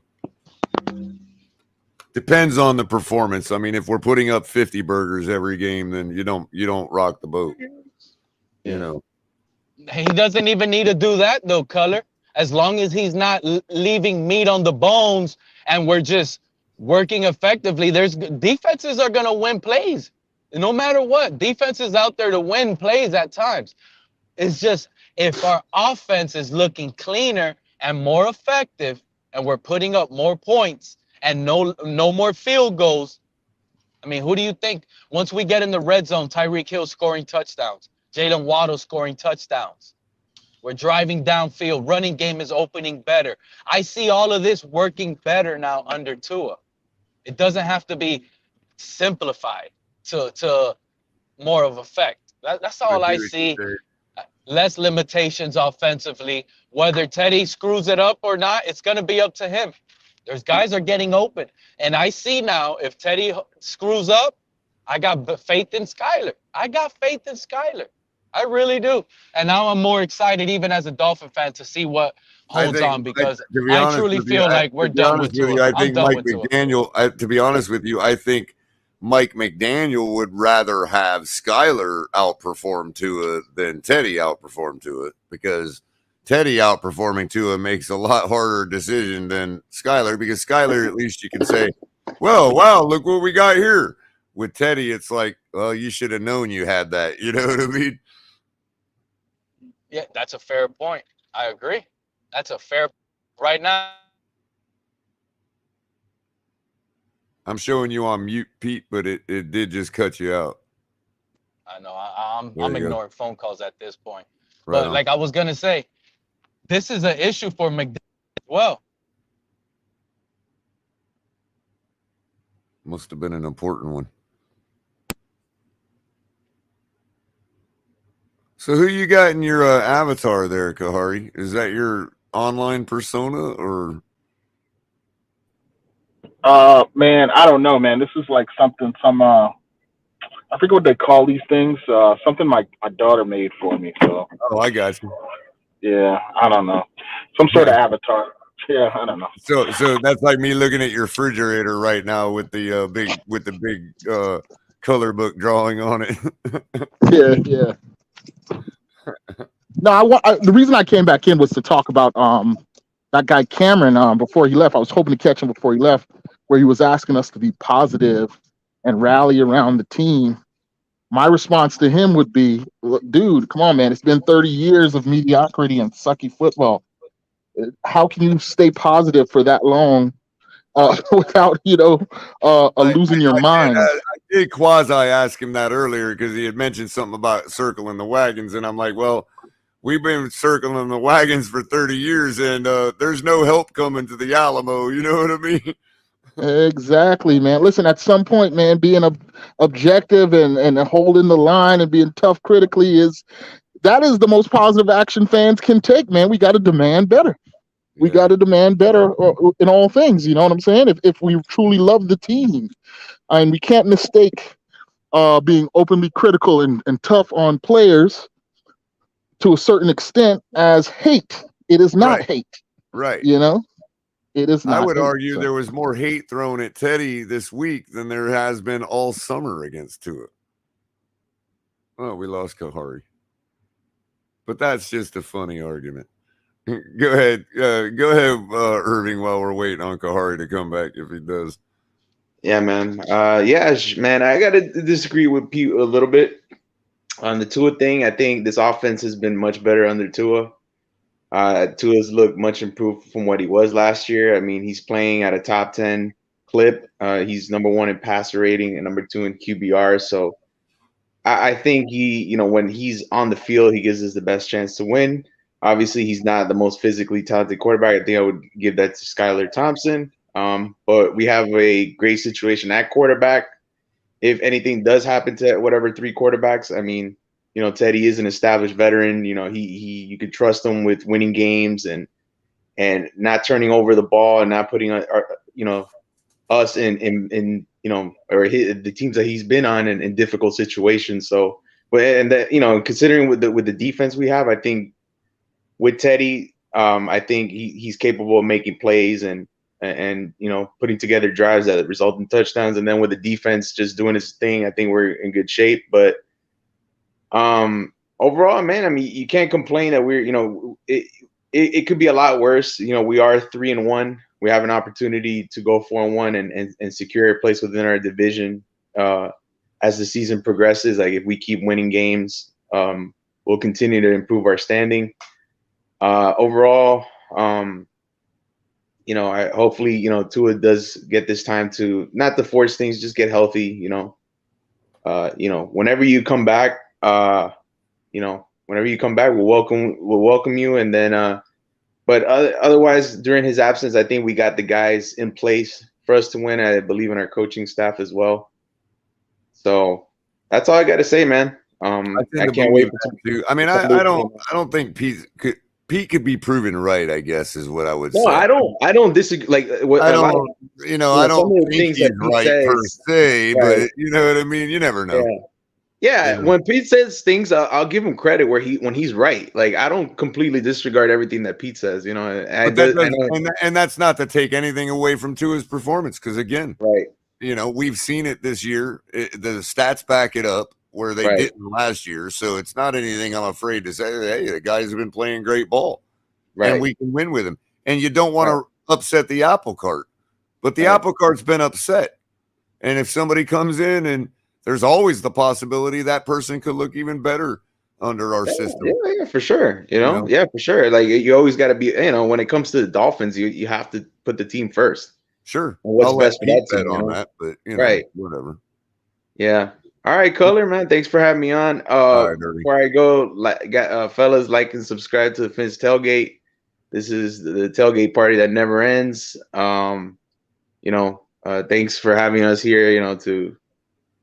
To state our opinion, be ourselves first and foremost. So, we thank you and Chris for that. And Ali. No problem, man. We enjoy doing it, and we appreciate you all for continuing to contribute every time, that we do panels and stuff like that. Even in the chat, it helps out a lot. Yep. So, 100%. Appreciate you, Irving. I'll probably see you around somewhere tonight, man. I'm sure somebody's going. For sure, man. All right. You have a good one. Fins up, buddy. Fins up. Well, there you go, everybody. Dolphins, Jets, it's coming up. We're going to shift gears going forward the rest of the week. I mean, I guess it's fun to talk about how we can beat them, but we know how we're going to beat them. I've already called, I think, like 45 to something or other. I can't remember. I'll get that narrowed down. 38-17, I think we're going to win so far. But look, they ain't got no wide receivers. Their tight end is their best wide receiver. It is what it is. We ain't going to lose. But let's talk about why we're not going to lose the rest of the week and hype us up. Dolphins are always going to win. Don't matter who our quarterback is, and the Jets know it. So, yeah, I don't want. I mean, we can go as hard against them as the Bills, but it's in their house. We got MetLife takeover coming. We got plenty of representation up there, and it's going to be fun. See you guys a little later around the community. If Capitan goes tonight, I'll be around there too. So y'all have a good afternoon. Appreciate you coming by. Love every one of you, and have a good afternoon.